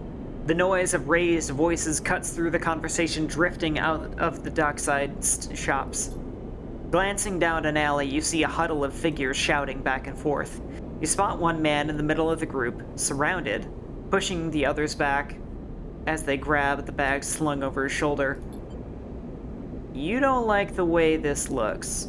Then again, Seraphin told you to keep your head down. Well, there's no way I'm rushing in, so I'm gonna cause a distraction. Neutral. Good. Good enough. It's not much, but it's something. You look around for something that could break up the fight and see the thick cooling pipes running down the alley wall. You quickly try to understand the system and choose a target, choose a valve that just starts spinning. As you do, the system begins to vent and in sequence down the alley, violent jets randomly bursting into the air. There's a scramble in the alley, and you spot the figure who is being attacked drop down to the alley floor. Then your vision instantly fills with pale liquid as a jet of coolant jumps out nearby, missing you and sending you spinning in 0G. After a few moments, you manage to steady yourself. As you do, you see a clear alley, the assailants having fled with one figure gliding towards you. I suppose you think that was clever. The man gives you a severe look. You like to break up fights you didn't start? He laughs. Belt's gonna eat you up. He shifts the large bags on his shoulder, weightless but unwieldy in 0G. How about some thanks? Man's eyebrows shoot up. You think I needed you back there? Tuts. You're the weirdest one I've ever met, that's for sure. You watch the man go, and then, after a moment, he stops and turns back. He rubs his forehead, looking down as he does. What is your deal, anyway? Maybe you're new here, but Hexport is no place for do-gooders. I know what it's like. To get beat up? The man shakes his head. Hexport's got real rough. Look, let's not hang around, alright? The man pats his chest. I'm Femi. He unshoulders one of the bags and pushes it towards you. Make yourself useful. Let's head. You get the strap of the bag over your shoulder and follow him through the docks, gliding past the concourse towards the connecting bridges. He cuts down a side passage, looking back to check you were following. Then he stops at a docking bridge connecting to a dull green ship with yellow markings. You look out to the viewing window at its odd catamaran-like shape, seemingly built from 2 separate hulls welded together. Symbol crash, he says, and you assume that's the ship's name. Femi, you bringing in strays? A young woman, brightly dressed, stretching as she glides, drifts into the passage. She glances at you. No offense. Nia. Femi shakes his head. This one, he squeezes your shoulder. Helped me fend off some Hexport scum while you were busy sunning yourself. Nia raises an eyebrow. I'm sure you could handle them, big brother. Her glib response hides the flash of concern that flashes across her face. You can't tell if Femi noticed. Nia turns to you. Thanks. He smiles. She smiles sweetly. And I'm sorry for my brother. She shoots him a glance. Just in general. Nia? Femi murmurs. Enough now. Reaches over and takes the bag you were carrying. Nia rolls her eyes at you, but stays silent. Factory Row wouldn't take these. Femi hefts up the bags. I'm gonna load them back up. Maybe we'll find a use for them. He turns back to you. Thanks for the assist, Sleeper. He nods firmly. Not what I expected. He slaps the button for the bridge door and kicks along the docking bridge on his way to the cymbal crash. Nia looks at you with raised eyebrows. I hope my brother was joking? Why'd you really help him? It was nothing. Humble and a hero. She laughs. Thank you. She looks back at the ship. My brother needs help more than he admits. What do you mean? She tenses. I don't know if I... She smiles a tight smile. I shouldn't have said anything. She pauses, thinking, I wanted to ask you something. She takes a deep breath, then gives you a direct look. What is she building up to? Are you looking for a crew? She looks away. Sorry to be direct, but you seem like, well, you're on Hexport. If you're with a crew, she stops herself. I mean, maybe your crew needs crew. Maybe you are looking? I am. She struggles to hide her smile. Nia looks back at the ship, then at you. Look, I'll be honest. Being on a crew with my brother is nice, but he is suffocating me. She frowns at her own bluntness. I'm not a kid anymore, you know? But she still sees me like one. He still sees me like one. I am reading so fast that I'm reading ahead of what I am speaking. She shrugs. I want to know, I want to show him I can handle myself. I need experience. I need to run some contracts. She gives you a determined look. What do you say? I'll think about it. The answer is already a yes, but you know, I'm gonna pretend that I'm gonna give it some thought and consider it very carefully. I'm a good salvager, all right. You can use me. She smiles. I can spot things, find gaps, ways in. She folds her arms across her chest. I know what I'm doing. Femi taught me well. She glances back at the ship. Just consider it, all right? Let me prove myself. Suddenly a shout comes from the ship, echoing down the passage. Femi. He makes both of you nervous. Nia looks in his direction. I should go. She pushes off towards the docking bridge. I'll be waiting. Nia gives you one last glance as she departs, then disappears into the docking bridge, leaving you alone in the passage. New local crew and a drive point. Ain't that nice? So I have 1 point. Just this, and that requires 4, and that requires 2. So I can do nothing with my point. My one little point, my one sweet little baby point, is worth nothing on its own.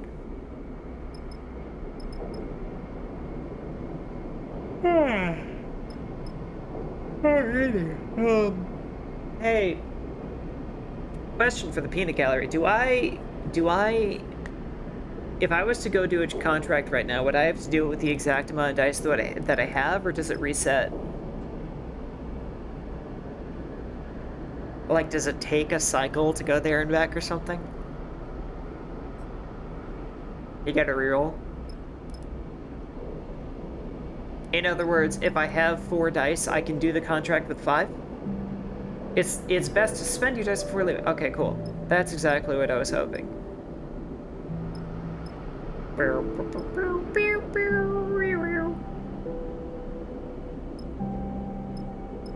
we did the thing that we need to. So I suppose it is time to do some work.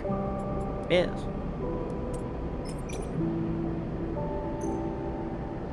Interfacing. Interfacing. Yes! Positive outcome. Ooh.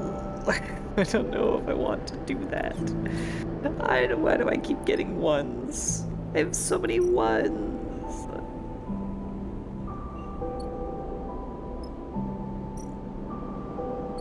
There's no way I'm loading freight. I'm too wimpy. I'm a fragile little bean. I'm so delicate. Alright, fine. We gotta use them for something. Sweet. Let's do it again. Damn it. Well, that's okay. We have 25 cryo. We can spend that on tasties.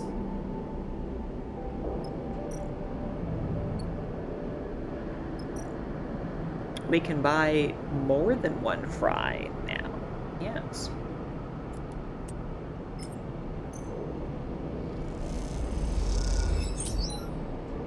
Nice-oo. Okay. So before I forget, let's switch back to odd jobs for Seraphim. And then buy some fries. And then go to the map.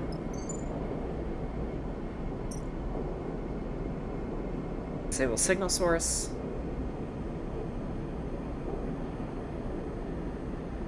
So it's just disabling a thing. Locked? What do you mean? Oh, isn't like I have to take him? Skills. What does that mean? Is that Intuit? I don't know the symbols yet. Yeah, okay, Intuit. Hey, Intuit is nice.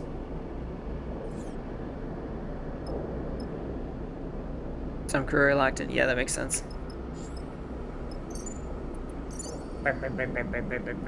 So you have Engage and Endure. You have Intuit. Travel to contract. Confirm crew.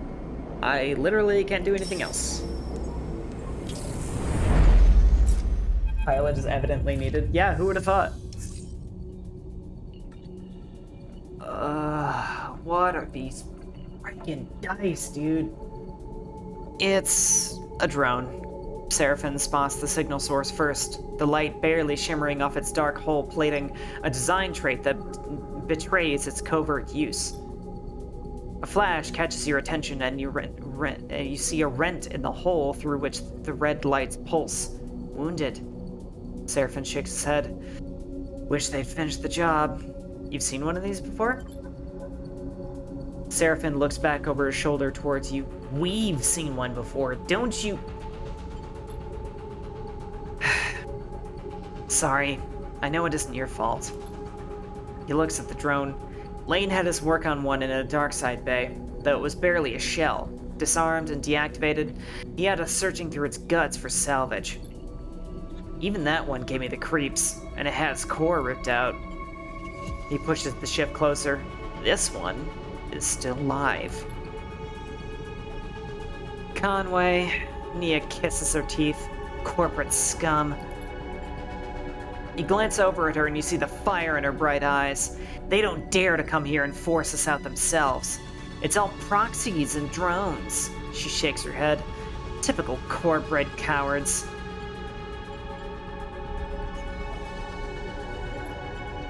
Seraphim carefully guides the ship closer. You watch the drone. System is full of these things now, running missions for their operators. Rare to see one out in the belt, though. Maybe got hit during running with Senate stat mercs. It looks like it's drifting. Most of the system's blown out, but look, there. He jabs a finger towards a red light on the far side of the drone. It's still broadcasting. maybe even receding. How do we shut it off? Seraphim brings you ever closer. What I remember from the dark side job is that the central core and the broadcast array need to be shut off to kill these things. Core will turn off the local systems, and the broadcast array will sever the link with the convoy operators. Seraphim swallows. But you can bet those systems are protected. Your attention is suddenly drawn by a shudder from the drone, like a tremor along its length. This thing is rigged to blow, Sleeper. We go slow and careful, and we don't touch anything we don't know about. He turns back to Nia. You hear that? I got you. She looks sincere. Seraphim brings the rig to a stop, close enough for you to cross through the open space to reach the drone's hull. Let's suit up. You head down to the airlock to prepare. As you get suited up, you think of the corporate war taking place in the inner system, the war that this drone was driven from. Out here, on the shore of the conflict, the biggest danger is that flotsam and jetsam drifting in from the tides and the orbits of the ship system might, one cycle, bring the war with it. For now, the belt is outside its reach, but looking out at the red pulsing drone, that doesn't give you much comfort. Oh boy, here we go. Welcome to your first contract. While on a contract, you'll be able to assign 2 dice for each crew member, as you would assign your own dice. Pay attention to the crew's skills and use them effectively. On certain outcomes, crew will take crew stress. When the stress is full, you will no longer be able to use them to perform actions. While on a contract, your energy bar will automatically be supplied for each cycle that you have available supplies. When your supplies are depleted, both you and your crew will take 1 stress per cycle. Contracts have their own contract stress. When this bar is filled, the contract will fail. That's a lot to go over. Okay. Good luck. Alright. So if this fills up, the drone explodes and we're fucked. Nia has 2 3s. Seraphim has a 1 and a 3. Wow, get fucked. Let's see what we're dealing with.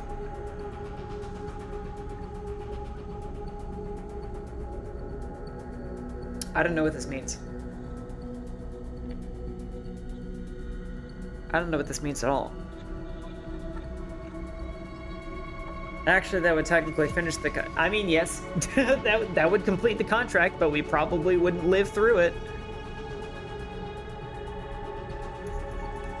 Alright, what are your chances here?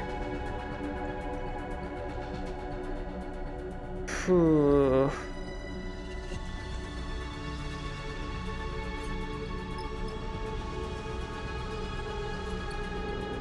So I can't honestly help here from... Oh, never mind. Okay, there's an interface here.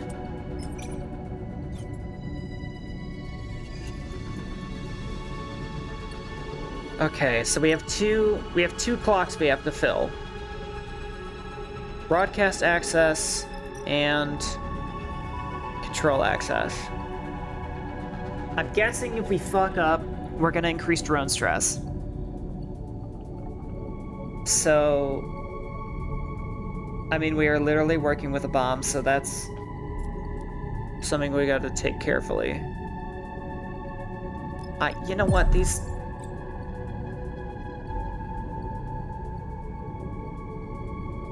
That's depressing.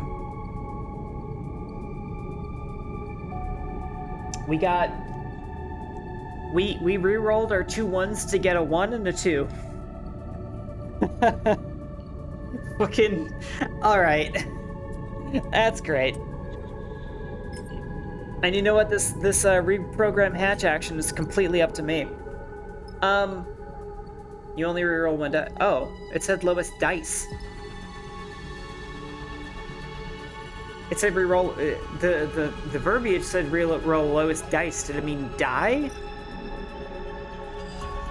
Is this one of those... Is this game one of those people that pronounces the singular of dice as dice? I hate that. I hate when people do that. Alright. That's how the machinist one is worded. Fair.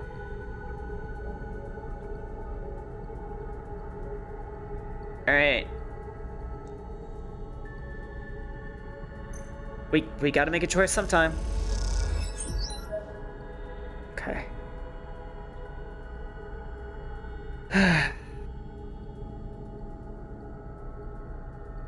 So this will take multiple cycles.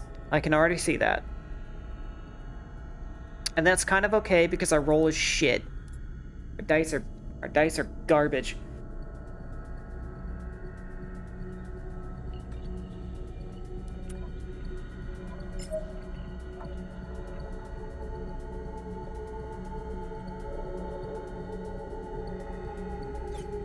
I suppose it doesn't really matter what approach we take, honestly. I tend to just barely scrape by with 5 supplies on contracts. Holy crap. Okay. So Seraphine actually has a neutral endure, which sucks. So let's try and focus on Nia for now. God, Nia, you fuck up! I trusted you! And where did that get us?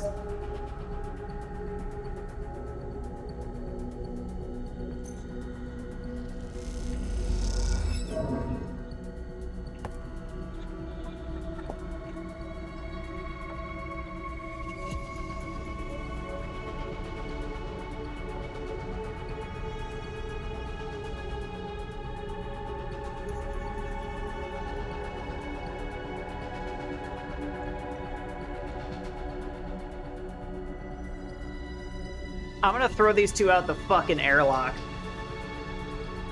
That was disappointing. We have 2 more negative outcomes and we're all dead. You fucking hear me? You idiots. Oh.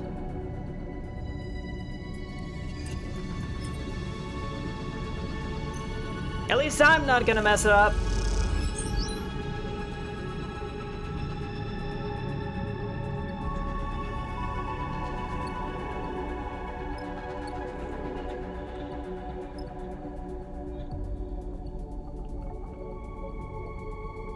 Oh, all right. I'm not gonna. We've already made too many mistakes to risk it on a 3. Okay, that's better. That's better. That's good. That's also good. This is. I hate this.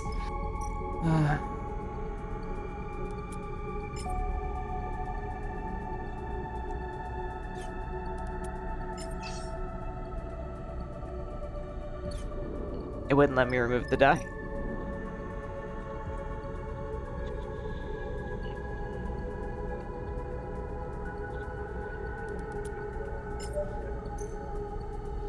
I feel like you want some advice. No.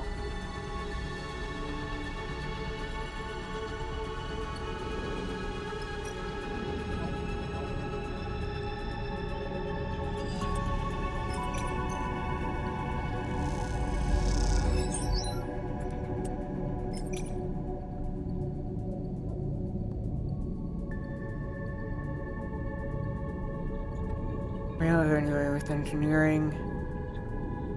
So that means it's pretty much just up to me.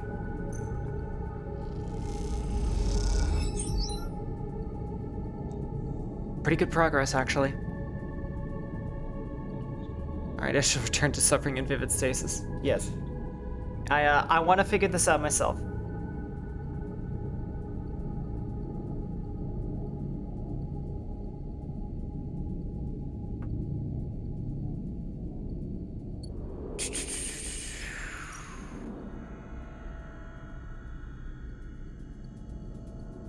Damn, I wish one of these objectives involved this thing no longer being rigged to explode.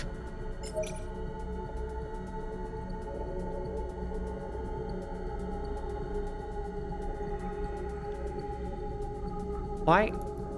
There we go.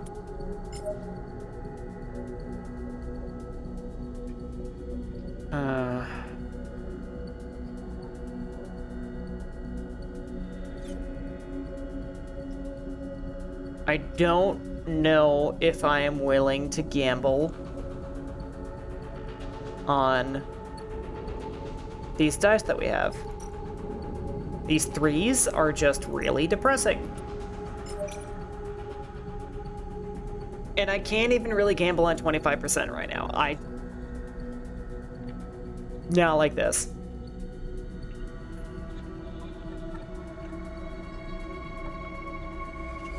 We need more successes before we start throwing chance at it. Gamba. No Gamba. Not yet. It is not yet time for Gamba. Well, it's time for this kind of Gamba.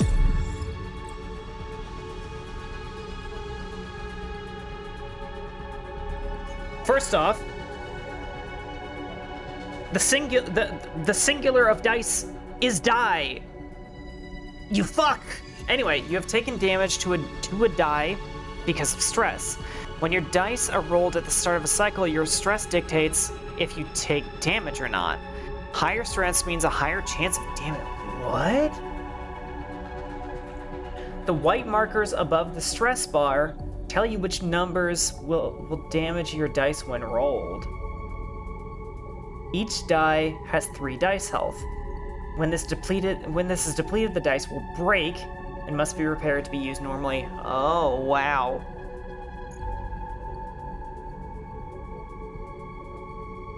Well, rerolling that die gave us from a 1 to a 1, so that blows.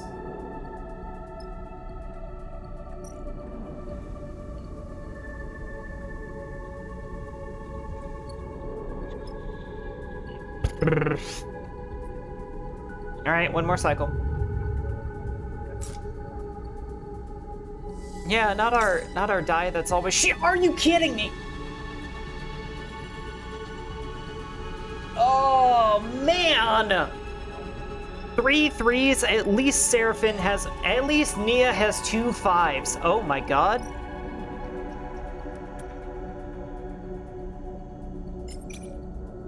My goodness. We are eating that up.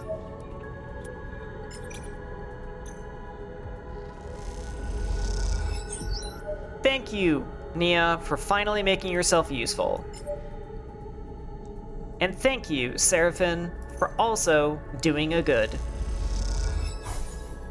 Neutral, fine, whatever. I have 2 supplies left. Oh, God. I'll admit, this is a component of the game I find bothers me, is the emphasis on RNG in the role-playing has been amplified significantly, and I don't know if I care for that.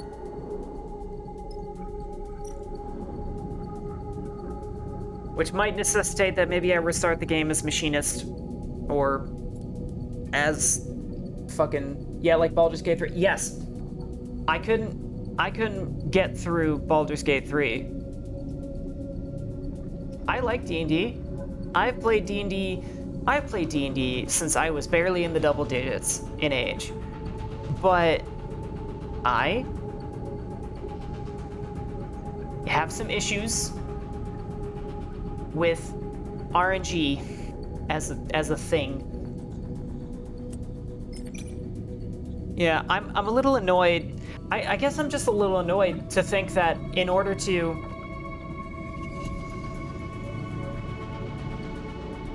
Yes, exactly.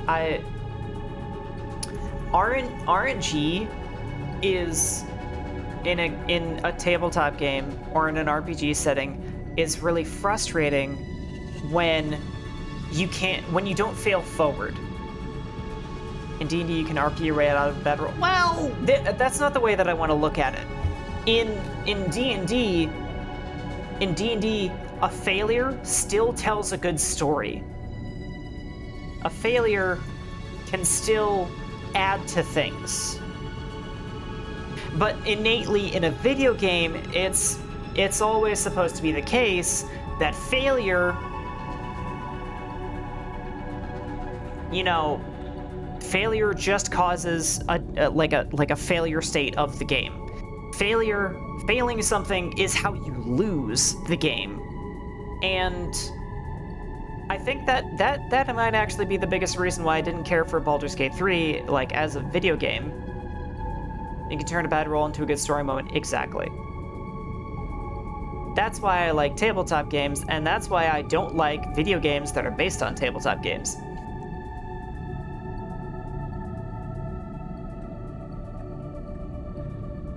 Anyway, we kind of have to...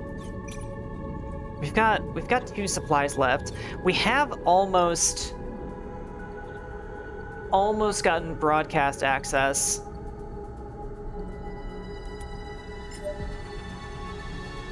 We have a 75% chance of succeeding if we... Bad rolls in video games linked to just failure isn't fun. No, yeah, exactly. And if you are playing a video game where you make rolls that determine whether or not you succeed, it's not gonna have that kind of benefit of failing forward, of failure telling a good story. It's just gonna be a you suck, fuck you type thing.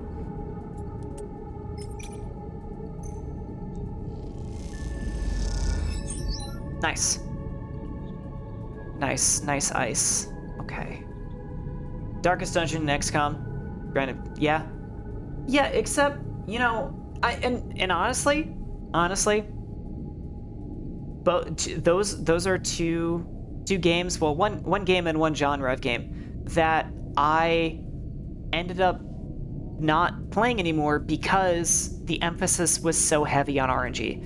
Like Darkest Dungeon, I loved that game. I have hundreds of hours into Darkest Dungeon. I really enjoyed it, but I didn't want to finish it because I started to realize that the combat came down to fish for crits and hope the enemy never crits you. Spent a lot of time minimizing RNG's impact. Yeah, that's exactly what I did too.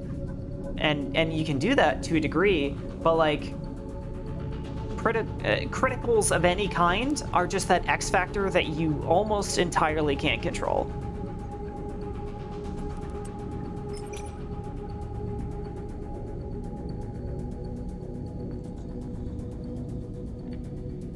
Now, we'll start gambling a little bit more when we're low in supplies.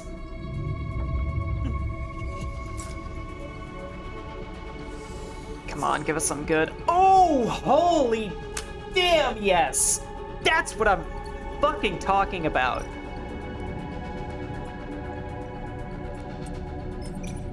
That is what we're looking for. Sounds exactly like playing a Nuzlocke. Yeah, kind of. Maybe.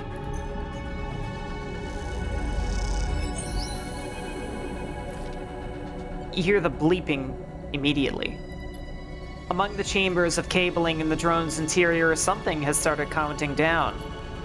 Guys? Mia's voice comes hissing through the suit's comm channel. Does anyone else hear that? Because I'm getting nervous. Shit. Seraphine's voice joins her. This is what I was worried about. Are we screwed? I can't be sure. Seraphine has dropped his voice to a whisper, as if that might make a difference. Either this thing is about to send out a distress call, or it's about to blow. We've got to shut this system down fast. Then we move to the other side, because I bet you there's a surprise waiting for us there too. We good? Nia sounds tense. Am I heading back to the ship or what? Seraphine cuts in. We're good. We keep going. He shuts off the channel. Take a moment in the silence. Alright, time to deal with this fast. Then get over to the other side before something happens. Oh great! Now we have a time limit.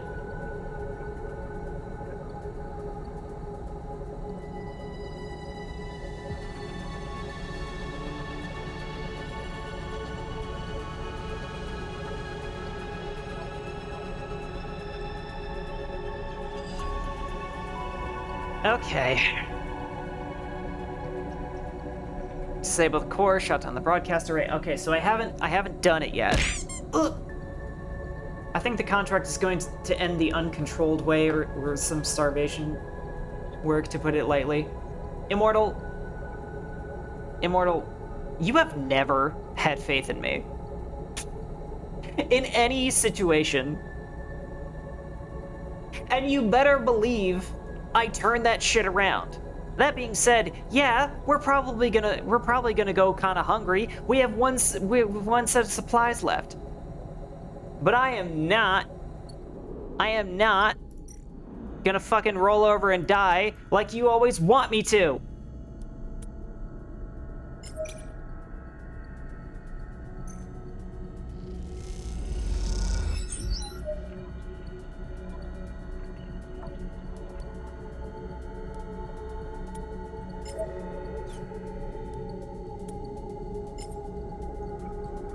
I just tend to cut costs early, I suppose.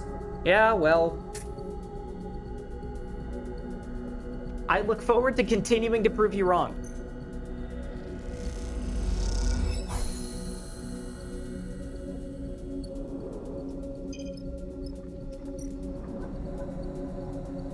Alright. It's a little rough to know that it's got 2 layers. That's actually kind of fucked, but the second layer is a lot easier. And we can at least do the broadcast in one cycle with just my dice.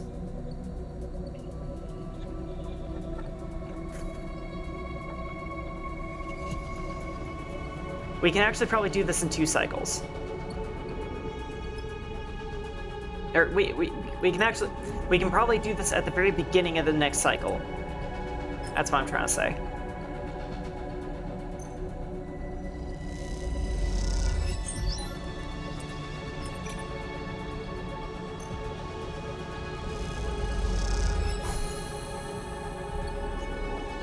One half of the drone dead.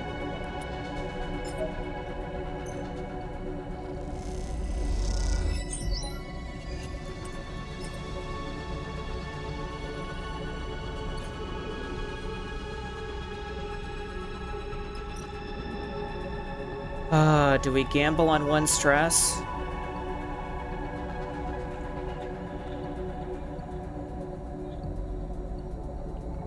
Or do we play it safe?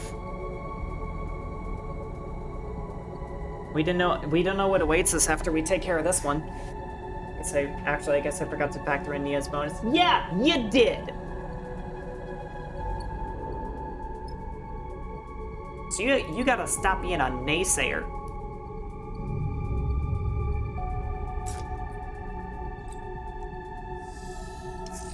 I don't mind games that heavily involve RNG. Yeah. Oh, I wasn't done reading that, you asshole. Okay. So we're out of supplies. But unless there's a 3rd layer, we're done.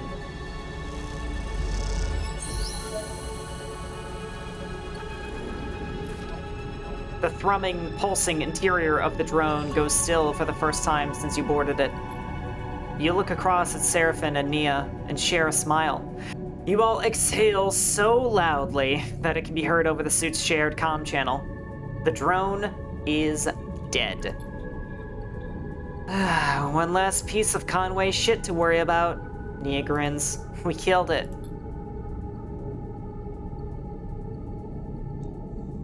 Which is fine because I totally get hating that mechanic, especially if there isn't any failing forward or a good story. Yeah, see, so this might not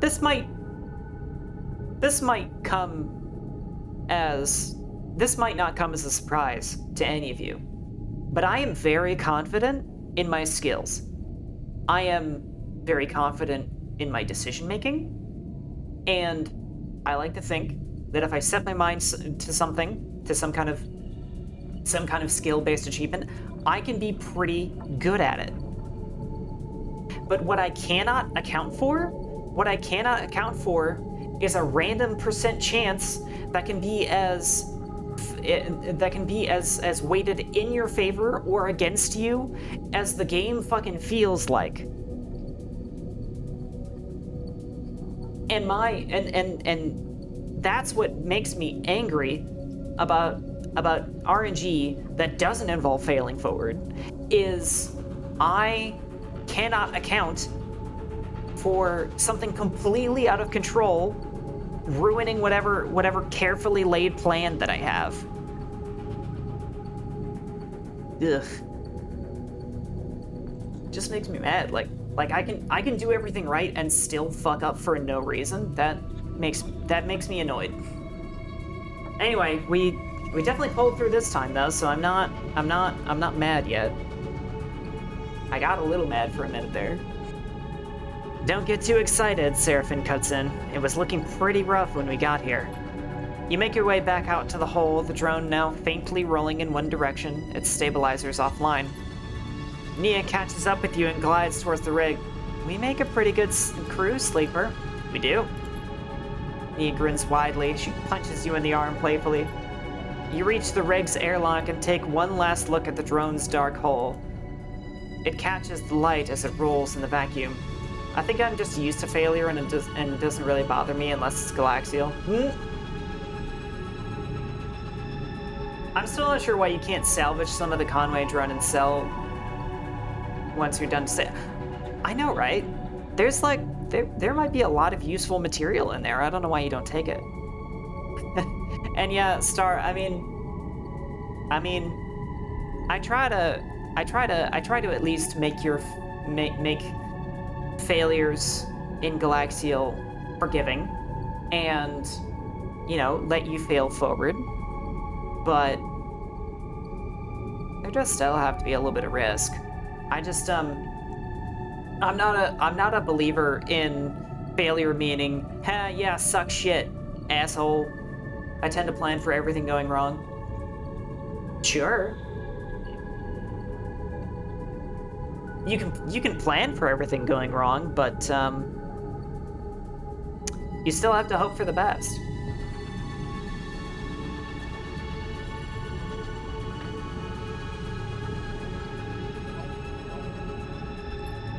At some point in the near future, this drone will likely be smashed to pieces by one of the many asteroids of the belt, spreading across this place as twinkling dust. The thought pleases you. As does the thought of all that cryo Hexport now owes you. Time to go collect. Oh yeah, by the way, we didn't take a single point of starvation damage. Thank you very much.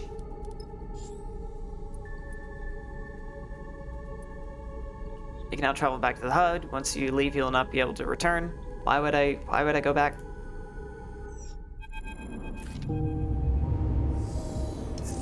You ought to have more faith in me, Immortal. That's all I'm saying. This is not the first time this has happened. After docking at Hexport, Seraphin lets go of the controls and leans back in his chair. Nia leans over to you. Thank you, Sleeper. She stretches. I know you took a chance on me. Glad to have you. She smiles, an infectious smile. I prefer to be proven wrong than right. Yeah, whatever. Feels good to make a contract work, Seraphin smiles. No matter how we pull it off. It's hard not to agree. And it feels better when the Hexport courier comes with a lock box full of chits. Lane may still be hunting you, but this should help the efforts slip its net. Suddenly you hear a familiar voice. Nia! Femi glides into view, approaching from the docks. He fixes you with a stare. What are you playing at, Sleeper? Nia wanted to come. You go to speak, but Nia drifts forward, cutting you off. Don't come throwing your weight around, Femi. I can make my own decisions. She glances back at you. Sleeper took me at my word, and I'm grateful. Femi is fuming. Did they now? He turns to you. Well, if you're working for Sleeper, I hope they paid you well. Nia looks away. Well, I asked, so... Femi smiles. Oh, so they aren't paying you. Femi, I'm gonna break your ankle. Seraphin crosses his arms. Let's keep this civil. You realize this is the first time he is meeting Femi. If we are being civil, it seems like Nia's owed her share. Femi fixes you with a severe look. Okay, asshole. Grab around a quarter of the chits from the lockbox and hold them out to Nia. She takes them sheepishly. Alright then. Femi smiles. We're good here. He turns to leave. Nia mounts a sorry and follows Femi across the docks. Seraphim watches you go. You sure know how to pick 'em, sleeper. He shakes his head. He turns away and heads back along the docking bridge. I just hope we're not gonna end up a stack of cryo short when we need to get out of here. Well, it's the best I could do. Oh my god, that progress. We did spend several cycles in there.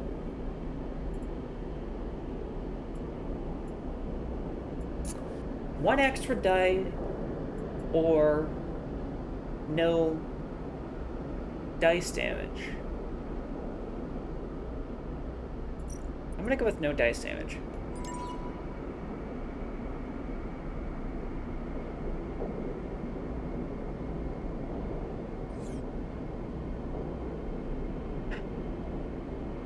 Oh hey, we're starving. How fun.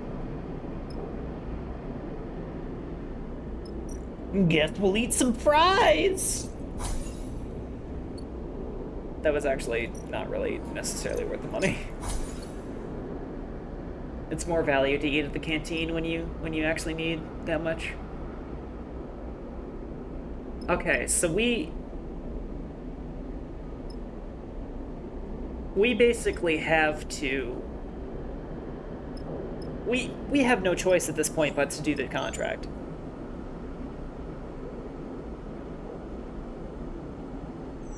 So that's fun. Not that I was against doing the contract anyway.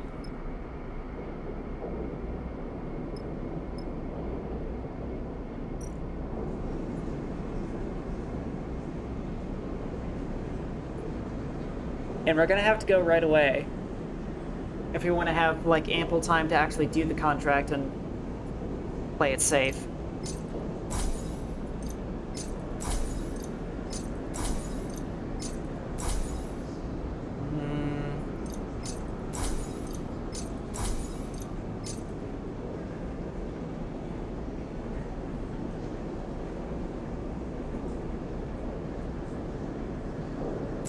Fuck it. We're doing the contract in a way we don't need the 400. There's just no way we can do it without. Oh. Yeah, literally no way. Okay. Anyway. It is about time for us to go ahead and take a break. So, we're gonna do that. Thank you guys so much for being here. I hope you guys have been enjoying the stream. I certainly have myself. And we're gonna step away for a little bit. We are going to go get some food. We're gonna drink some water. We're gonna take our meds, do all the things that we need to nurture our fragile organic bodies. Nom, nom, nom, nom, nom, nom. And I'll come back to see you guys for a little bit more Citizen Sleeper 2. Thank you very much. Don't go away. Ow.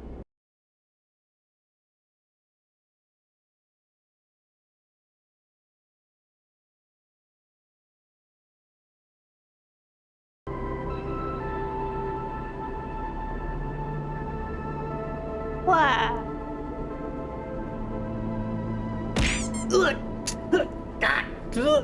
Oh, you were ready with that one. My god, that was like instantaneous. Hello, everybody. Welcome back. Welcome back. Oh god. Eggs. The eggies. I have so many. I get the eggies. Eggies.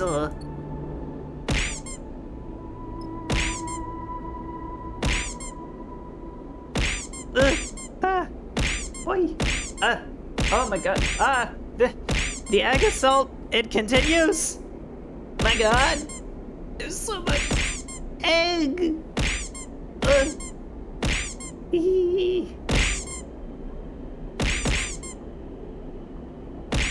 Oof. Oh. Hey.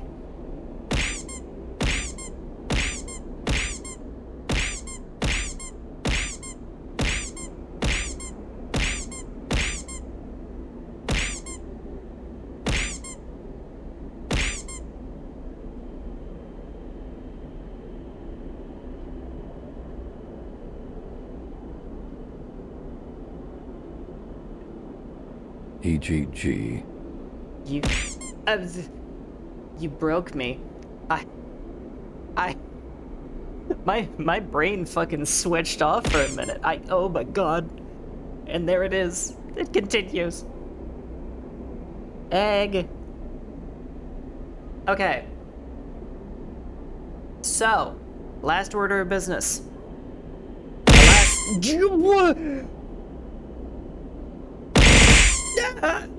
Oh, there's so many! Oh my god.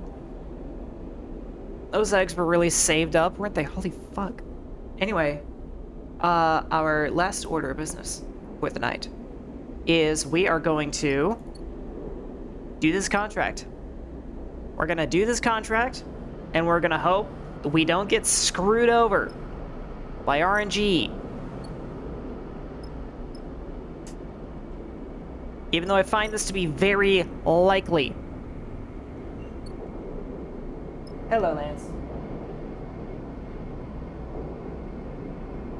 It seems he is feeling very needy and wishes for attention. He was hiding.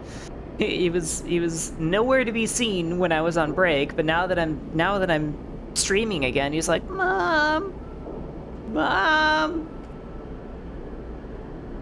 Mother, Father, Preacher, why aren't you paying attention to me? Why don't you love me, Dad? You little shit. Yeah, he always waits for when it's the least convenient. Like any cat, I suppose.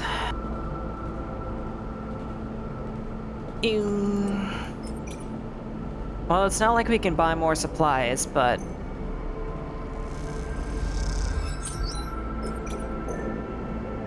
these dice are not going anywhere.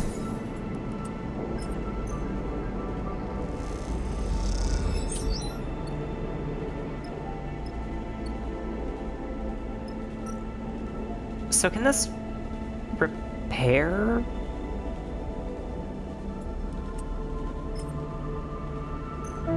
So can this repair dice? Is this how you do it?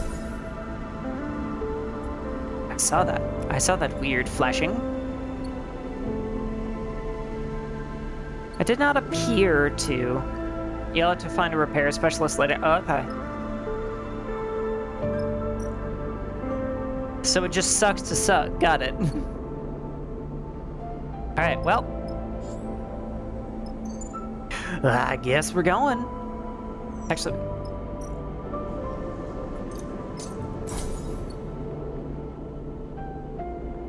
I don't know why, I just had a weird instinct that maybe we should do that.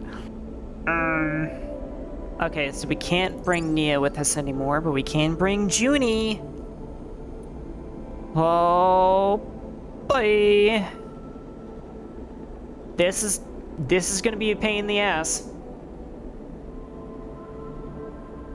This is gonna suck because we have two characters who have an emphasis on interface and nobody who has a bonus in Intuit anymore. So I'm really hoping we don't need a lot of Intuit.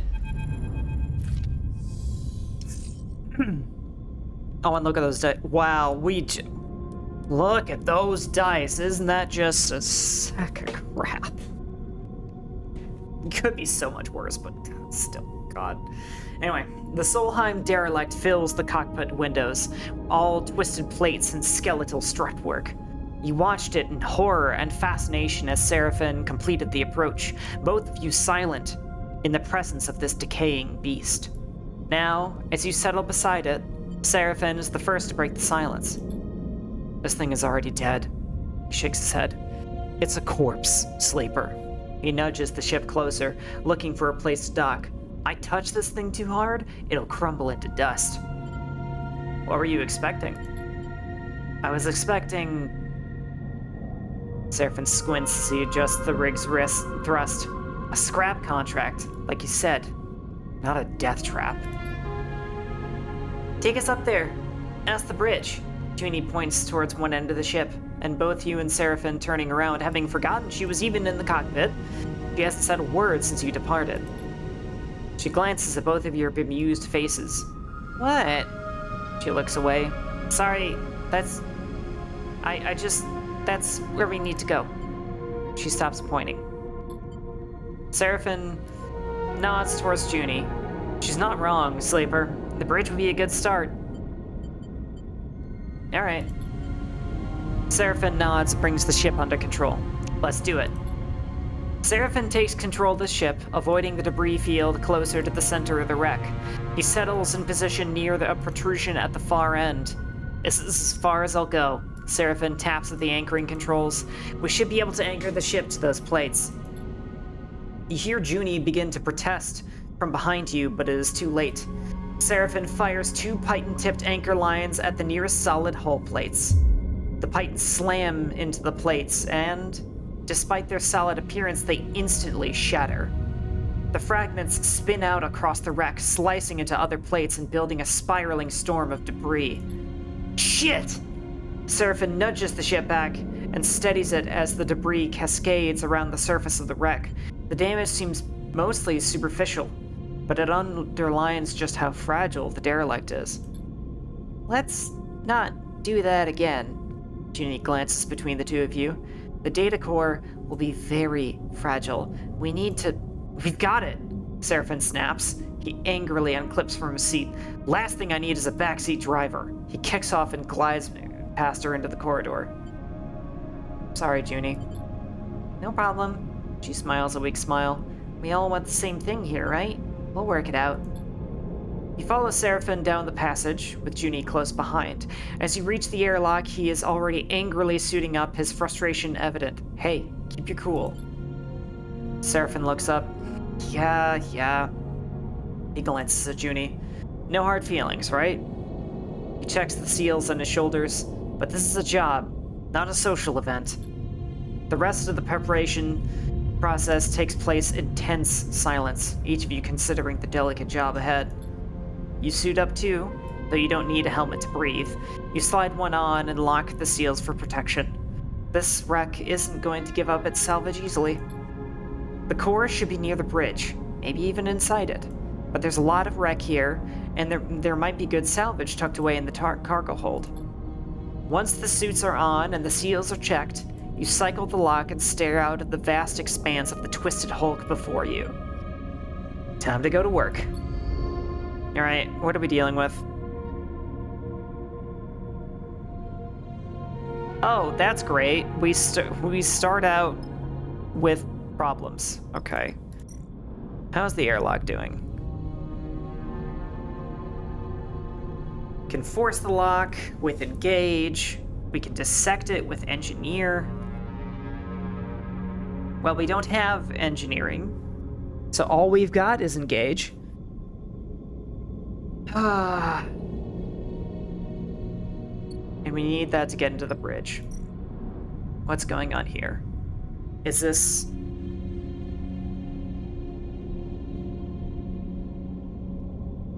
Oh, is this for getting the salvage?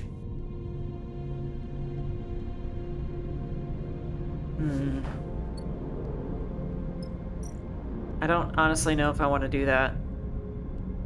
I'd like to prioritize getting into the bridge. It's optional. It's optional. A lot of sites have such options. Yeah.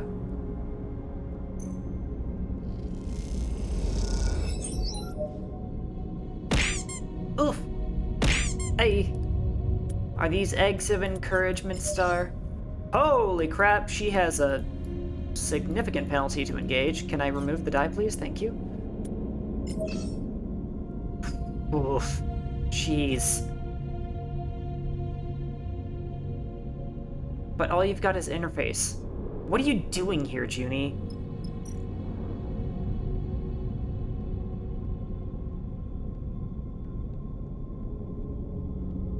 What are you doing here, Junie? Ugh. God. Oh, come on. So you've got... You're useless! Ugh!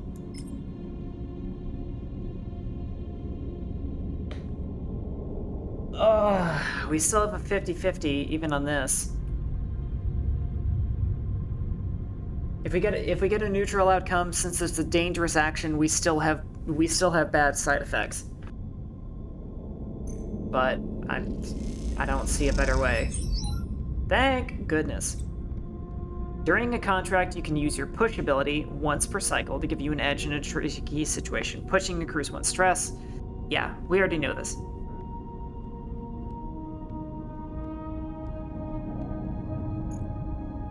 We already know this. How pushes work. I mean, these are the best dice that Junie is ever gonna get. It just sucks that it's for... it's, like, kind of a waste.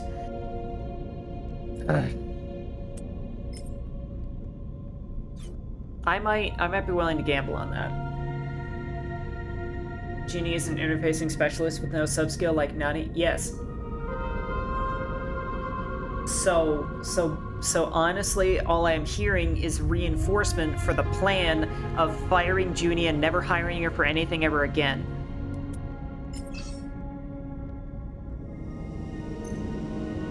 Come on, don't fuck it up. Don't fuck it up. Thank you for not fucking it up.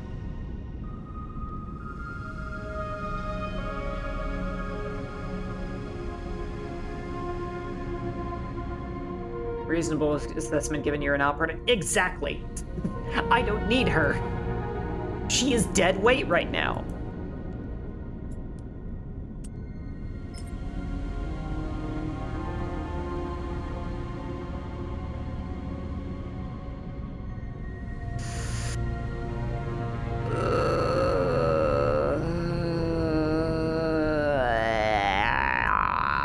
Yeah, I don't need her.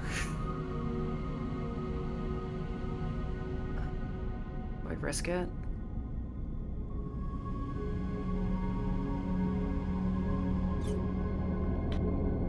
We have only 5 cycles to get this. We cannot do 6.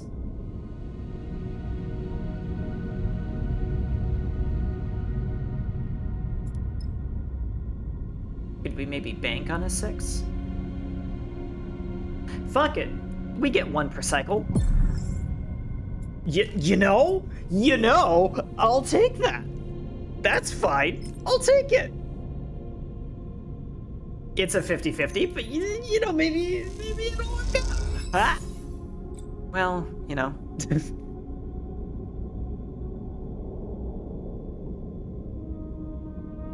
Okay, so we've encountered a crisis, and it will automatically accrue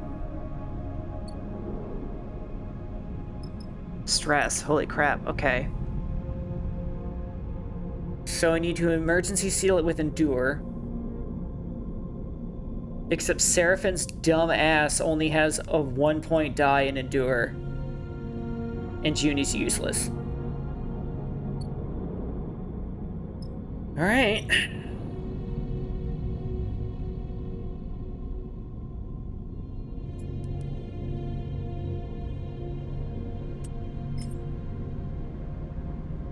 We only really benefit from this if we get a positive. If we get a negative, we have more problems. So, we're gonna cut our losses on this cycle.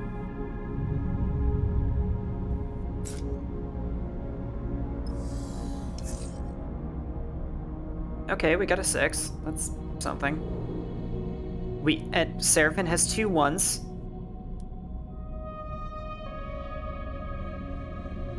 Seraphin has 2 1s. Okay. Thank you, RNGesus. I totally appreciate that. That was so very kind of you to spit in my mouth like that.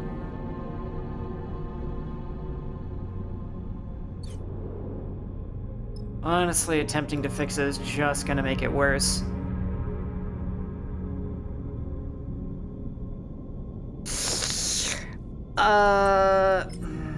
Yep. Let's rip that thing open. The bridge of the derelict lies silent. The pale beams of your suit lamps catch rows of terminals and clouds of glittering dust. Wires wave like seaweed, and the whole scene appears as if underwater. Chaotic, but still. Junie glides past you, disturbing the dust and taking you by surprise as she does. She's been a stoic presence so far, but in this moment she seems drawn forward by some force of curiosity. You watch as she bats away debris and begins checking the terminals. What are you doing? Junie doesn't seem to hear you, or at least is ignoring you. She's already prying an access panel off of the one more intact-looking terminals, and as she does, puffs of rust color the vacuum around her red. I'm gonna approach her. She turns back to the terminal and finishes prying off the plate, then quickly she reaches inside, fishing around for something. Her hand comes back with a waving cable topped with a thick connector. As soon as she sees it, she slips a keyboard-sized deck out from somewhere on her person. She runs her hand across the back until she finds the right port and slots in the connector. All of this happens in a few seconds, the routine practiced and precise. It is hard not to be impressed. Not your first Solheim ship? She glances at you, a nervous look on her face. Does she think you're accusing her of something? She shakes her head and goes back to work. Junie's fingers dance across the deck's keyboard, and a burst of static lights up the Solheim terminal screen, and a sudden burst of light and color takes you by surprise. Junie's fingers tap away, and the terminal screen flashing with blocks of color and lines of code. It buzzes and vibrates, its long-dead systems forced back into chaotic life. Then, all at once, it goes dark. The terminal is dead. Shit! Junie hisses beneath her breath. Useless. Cannot tell if the insult is directed at the terminal or herself. There are plenty more. She looks up at you in a confused expression on her face and scans around the bridge. I suppose. She pauses. But even from here, I can see most of them are less than scrap. The cradle with the data core can't be far. She pushes off from the terminal, gliding away from you. I'll start looking, she calls back and heads over to the other side of the bridge. Seraphin glides up beside you. Everything all right? What do you think of Junie? Kid? Seraphin shrugs. You know her better than me. Keeps to herself. He squints at a retreating form. Seraphin stretches his suit in his suit. I have to admit, it's nice to be back working, especially now that we are the ones who reap the benefits. Claps you on the shoulder. Feels good to be taking our fate into our hands. I know it's pretty rough there, back on Hexport. And out there, we're just as likely to get shredded by debris as find the damn data core, but aren't you glad we made a break for it? He pauses and looks down, having asked the question almost by accident. I mean, I am. I just don't want to speak for you. I'm glad too. Seraphin smiles. You better be. I didn't give up that little dark side cupboard I was living in for nothing. He laughs at his own joke. Look. Seraphin checks his suit's wrist seals. Once we've got a bit of space behind us, once we've gone the distance, if we even manage to get that far, he furrows his brow. Don't feel you owe me. I'm no charity case. Want us to go our separate ways? Fine by me. Meets your eyes. Just do me the favor of telling it to my face. That won't happen. Seraphin nods but doesn't respond. After a moment, he shines his torch out into the dark, checking the rows of terminals all across the bridge. You watch the glittering dust as it eddies in the beam. Seraphin sighs. Let's get to it. You watch as he crosses the bridge, his torch probing the dark corners. You feel a chill run through your body as you imagine the people that once ran the ship. The Solheim crew, surely long dead. What was it like here before the collapse, when the system was the jewel in Solheim's crown? It's impossible to know. That history is lost to you now. All you can do is pick up what you can from the ruins. Alright. So we just have to find the data core. And we can throw a lot of dice at this. Especially with a high chance of neutrals. But we really need to deal with this hull breach. Except we can't, because Seraphin's an idiot. Ugh.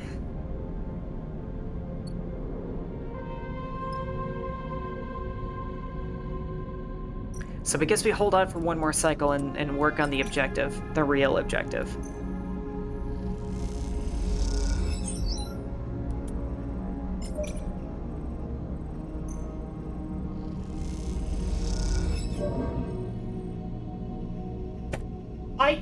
I fucking can't do...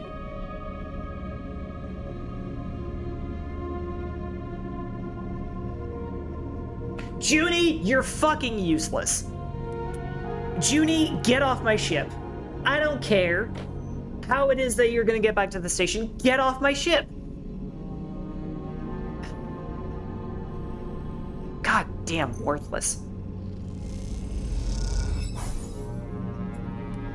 Yeah, oh yeah, good job. You got a neutral outcome. Unbelievable. Unfucking believable. Watch how it's done. Idiot.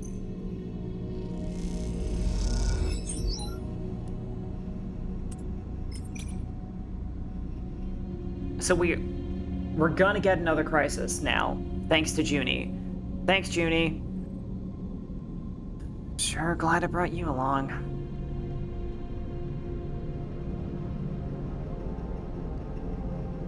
We can't risk it.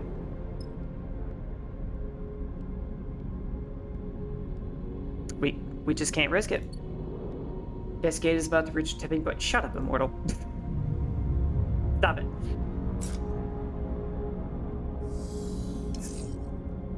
You're just trying to get into my head. Hack protocol, okay. We can fix that.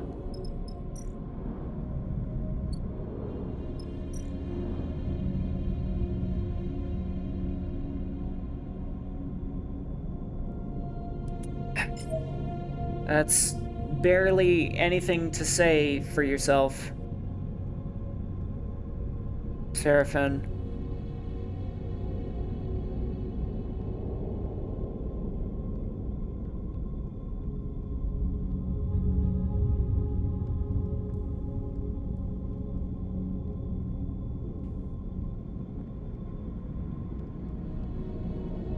Not gonna lie, if this 25% chance for a negative outcome turns negative, I might not continue playing this game.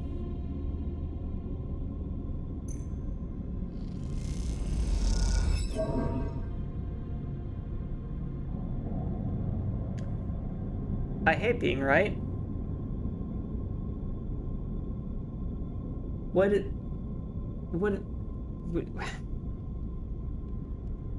how is that gameplay? How is that? Are you fucking serious? Are you? Why? Oh my god.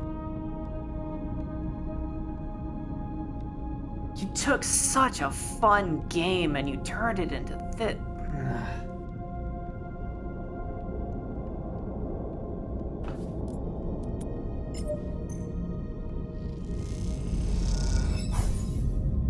Good job. Good job, Seraphin. You accomplished the bare minimum. Good fucking job.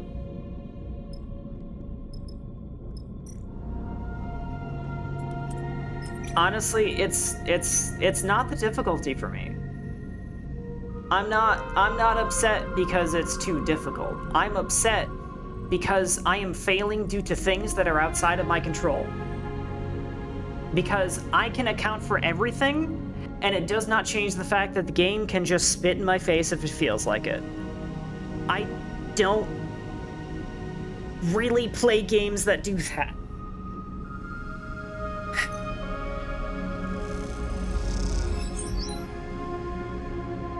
As generally the difficulty here, yeah, and you know, that's kind of...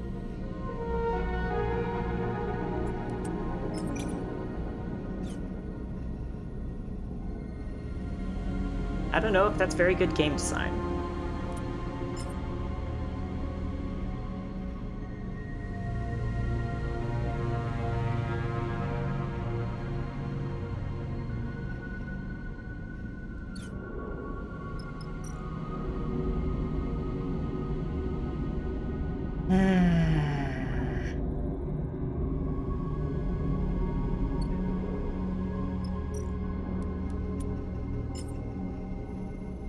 I'd rather you play a game you enjoy than suffer through something you don't like. Yeah, I'm just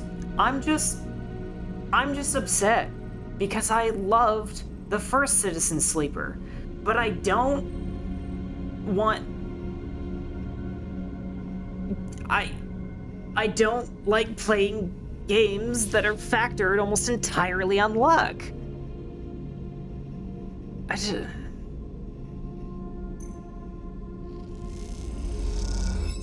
It's just so annoying.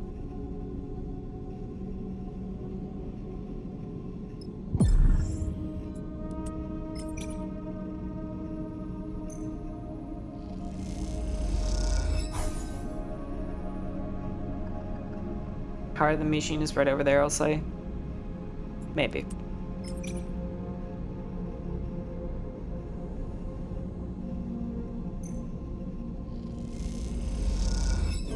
Honestly...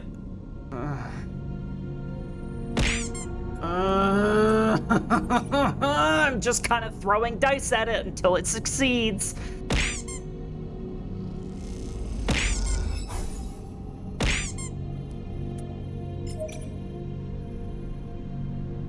Okay, all you have to do is get a neutral. All you have to do is get a neutral, Junie. Just get a neutral, don't get a negative. That's all you have to do.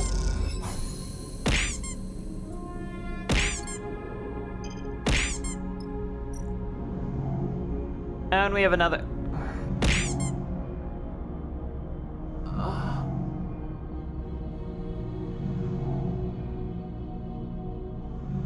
Oh, we have another layer of throwing numbers at a screen to get through.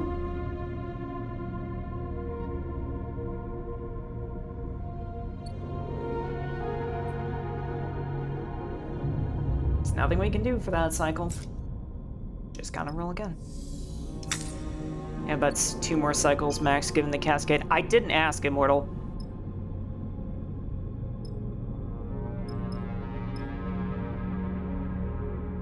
What the fuck? What the fuck is this? What it...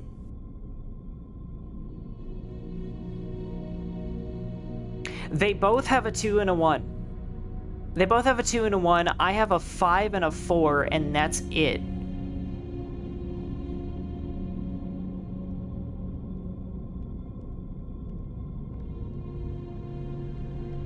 This is like this is the last cycle.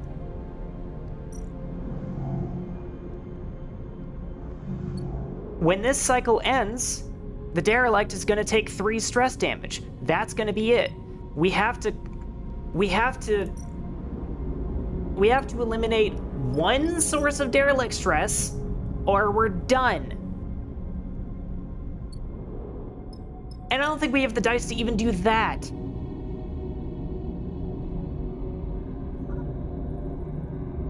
Oh my god, this is just this is the fish all over again. This is the fish all over again. At least I have time to think.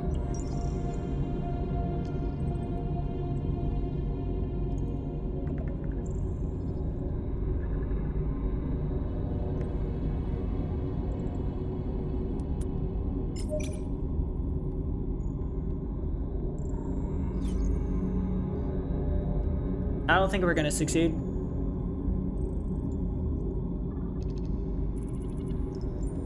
I straight up don't think we can do it.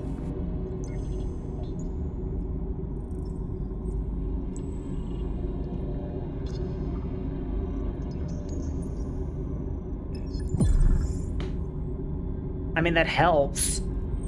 A little. Not a lot.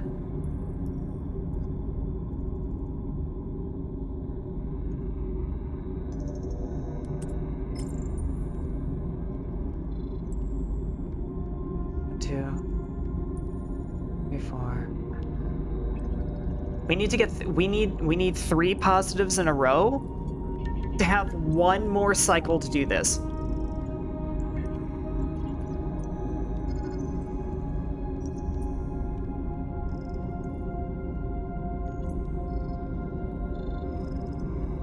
It's all we can do. We can't complete the objective clock in 1 cycle with the amount of dice that we have. We just have to hope that we're gonna win the 50-50 and we're gonna get a positive. And we didn't.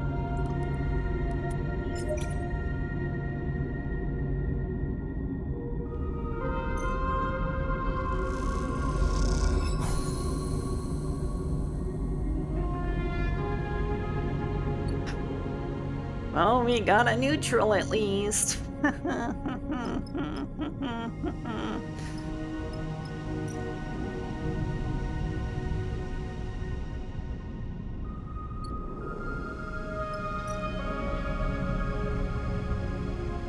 I don't like being angry.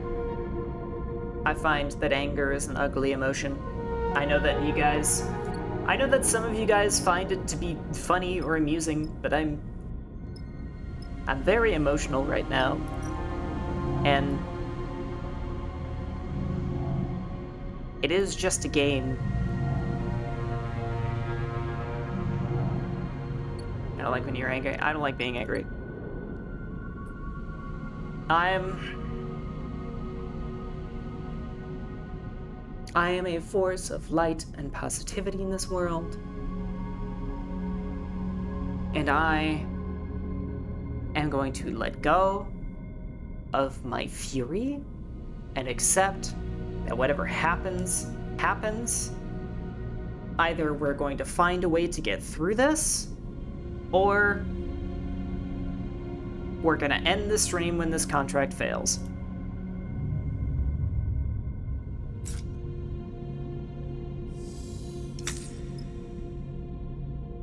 Two 6s. 3 6s.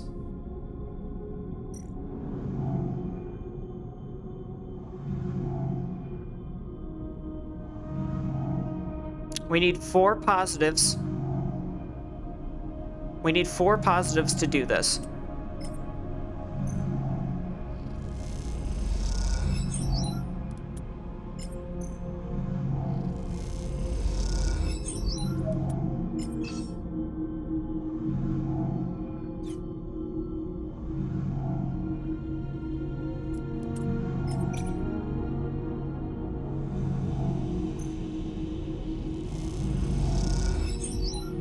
Oh my god.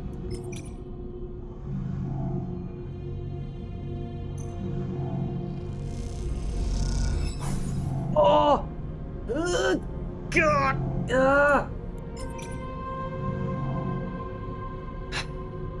It's fine. It's fine.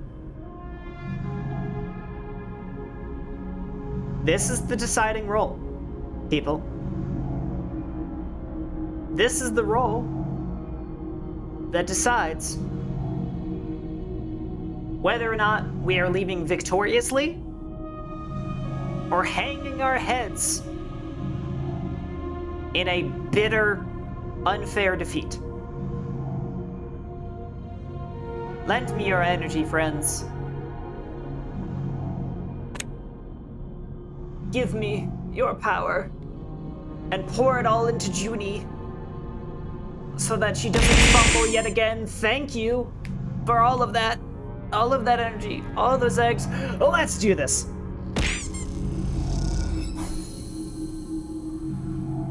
My god, you look at that? Junie did something right. Oh my god. You watch nervously as Junie guides the core out of the cradle. A large ball, almost half your height in diameter. It glides up out of the framework that held it, connections waving loose and cut. Egg supremacy, yes. It was the power of your eggs that saved it. Power of your eggs and your love and your positivity that saved this freighter. Her breathing comes through the suit's comms loud enough to be picked up, and it fills you with tense energy as you watch. Over the course of this job, you have seen Junie both focused and distracted, nervous and precise, but you have not seen her any more confident than in this moment now. She floats beside the data core, handling it with some care and skill, as if it were a vast egg of some endangered bird. She glances up and sees you watching her, and you notice something unfamiliar in her eyes. Something you've perhaps seen in a passing moment before, only now it is no momentarily lapse or change. It is set in place. You see determination. She guides the core a little way from you with one hand, and at the same time comes forward, almost placing herself between you and her prize. And it does seem to be hers, in the way she handles it, the possessive way she screens it with her body. We need to talk. The statement comes flat and deadpan, any nervous tremble gone. Right now. What are you doing? Sleeper? She takes a deep breath. I want to be honest with you, but I need to know you won't take this from me. No promises. Junie glances around the cradle defensively, but Seraphim is already heading back to the ship and prepare the cargo bay for the core's storage. You two are alone. Tell me and we'll see. Fine. She folds her arms, but it's staying with me. Karsten doesn't deserve this treasure, Sleeper. Junie glances over her shoulder at the core. Do you know how many of these are left intact? She shakes her head. All he wants to do is wipe it clean so we can use it to interface with Hexport. All that data, gone. So, what do you want? I want to extract the data, to make use of it. You see some genuine emotion flicker in her eyes. She sighs. After extracting the data, the core will be unusable. There's a security system that will fry the data if duplication is attempted. I can delay the security response long enough to copy the data, but after that, you've done this before. She looks down. Yes. She meets your eye. This is why I came. Look at this place, Sleeper. She gestures to the cradle room, a dark and twisted cavern of long dead tech. How many of these places are left? How many chances do we have to recover anything this old, this fragile? Like it or not, we live in Solheim's shadow, and their ruins, and yet we know almost nothing. What chance do we have of understanding how we got here when others like them, like Senetstadt and Conway, are descending on the system? I'm hearing you out. What can we learn from this core? I don't know, Sleeper. That is the point. She gestures around herself. We could learn our history, or how the system was settled. We could learn the technology we build our lives on. We can uncover Solheim's crimes and seek to make amends. She looks at you with pleading eyes. We could see beyond survival, towards something else. You have never heard Junie speak like this, and you realize that you have taken for nervousness what was actually control.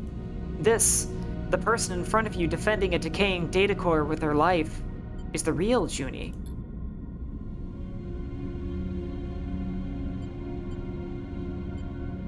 But then you think of Lane, of the price he likely put on yours and Seraphim's heads, and of the feed lines, without which leaving Hexport will almost be impossible. Is this even a choice? Well, given the fact that I have no skill in Engage at all, yeah, I'll explain. Junie listens carefully as you tell her about the deal with Karsten, the feed lines he offered you, and that both you and Seraphim are on the run. Then I'll help you. Junie doesn't flinch. We find another way to get those feed lines. Karsten is an idiot. I can hack his security and you can pull them out of there, or Seraphim looks tough. Maybe he can grab them? She looks desperate. We could do it! We can do something! Why should I trust you? Junie sighs. Let me be honest with you. I don't work for Custon. He didn't send me. Oh man. I never saw that coming. Not a mile away. I might have misled you there. I knew he was where the derelict was, and I heard your conversation. I've been keeping an eye on him. She pauses. I know I lied, but I can help you. Let me strip the data from the core, and I promise to help you get the feed lines.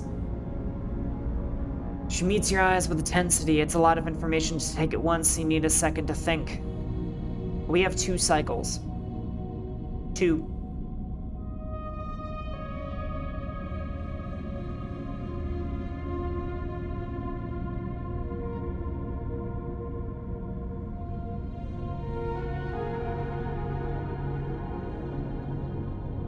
Oh, man.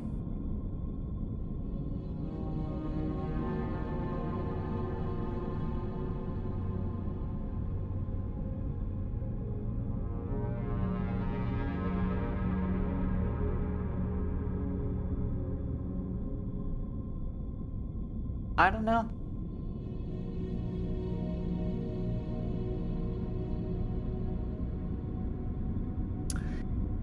I don't know.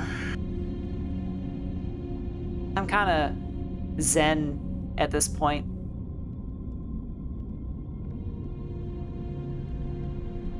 It seems that whatever the choice is, it perhaps doesn't even matter.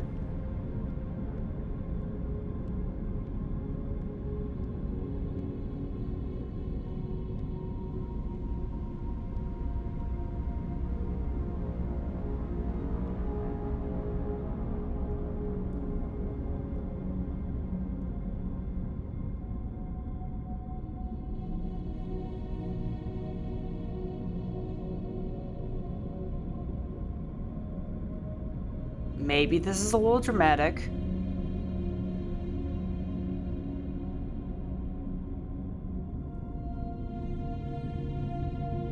But we're out of time anyway. So who knows what choice I was going to make. I suppose you can continue to theorize in the background whatever it is that you like. I think I know what it is that I was gonna do. I don't know if that saves. Oh well.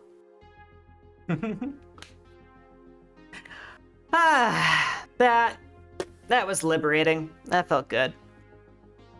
In any case, it is very late, and I want to go relax a little bit. I'm sorry things got a little heated. I was just kind of caught up in the moment. I hope that wasn't too much of a problem. I don't think I was genuinely angry. I think it was mainly performative, and also yes, Immortal, you actually really layered on the pressure quite a lot, and that made me more tense than I needed to be. So I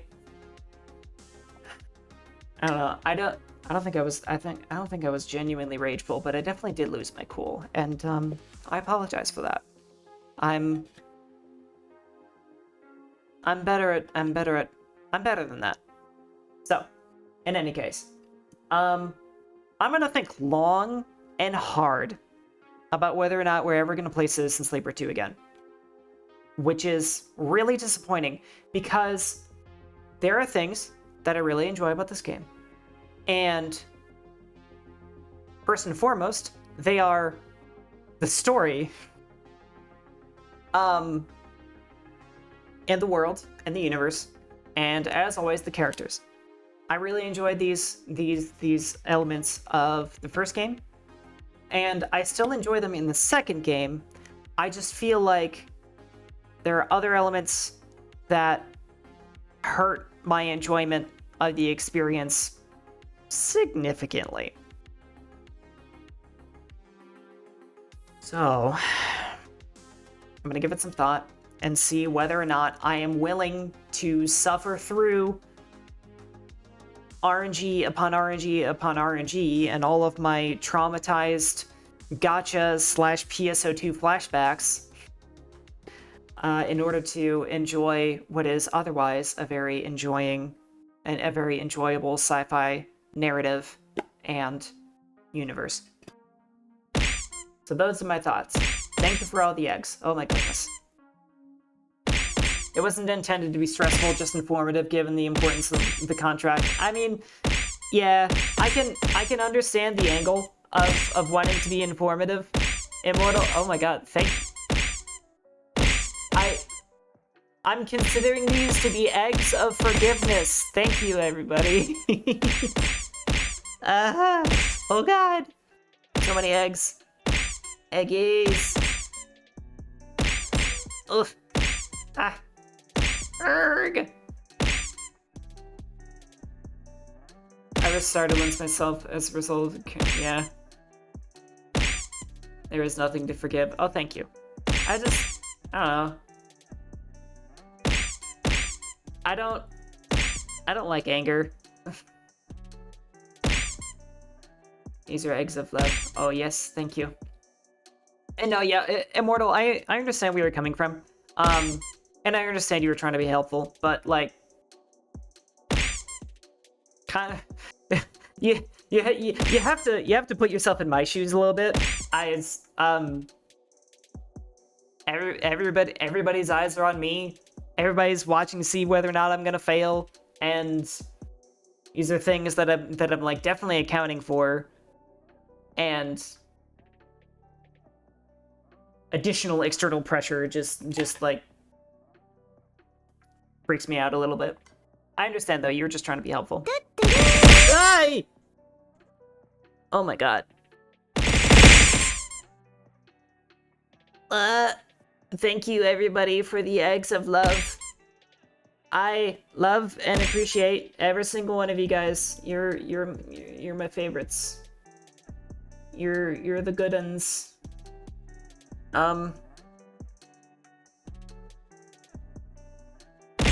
Yeah. Man.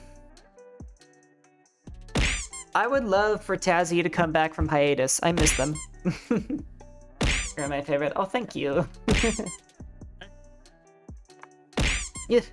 All I've ever wanted is to be somebody's Oshi. Oh. Yeah.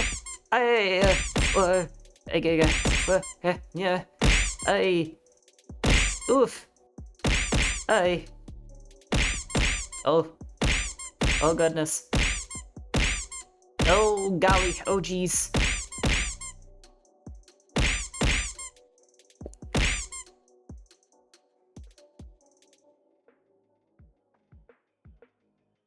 I don't know what to say. So many eggs. Holy crap. You know, there was a pause in the eggs. I should have seen that one coming. I really should have. Oh goodness. Out of curiosity, what's planned for tomorrow? Don't know yet.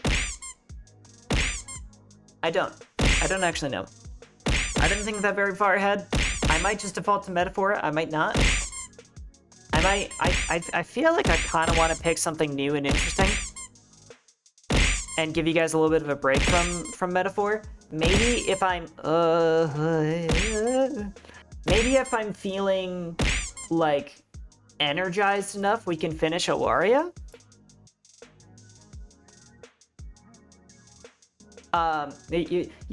Like maybe we can do Awaria if I've got the energy for it, or I might just say fuck it and stream No Man's Sky because I've been playing that non-stop lately.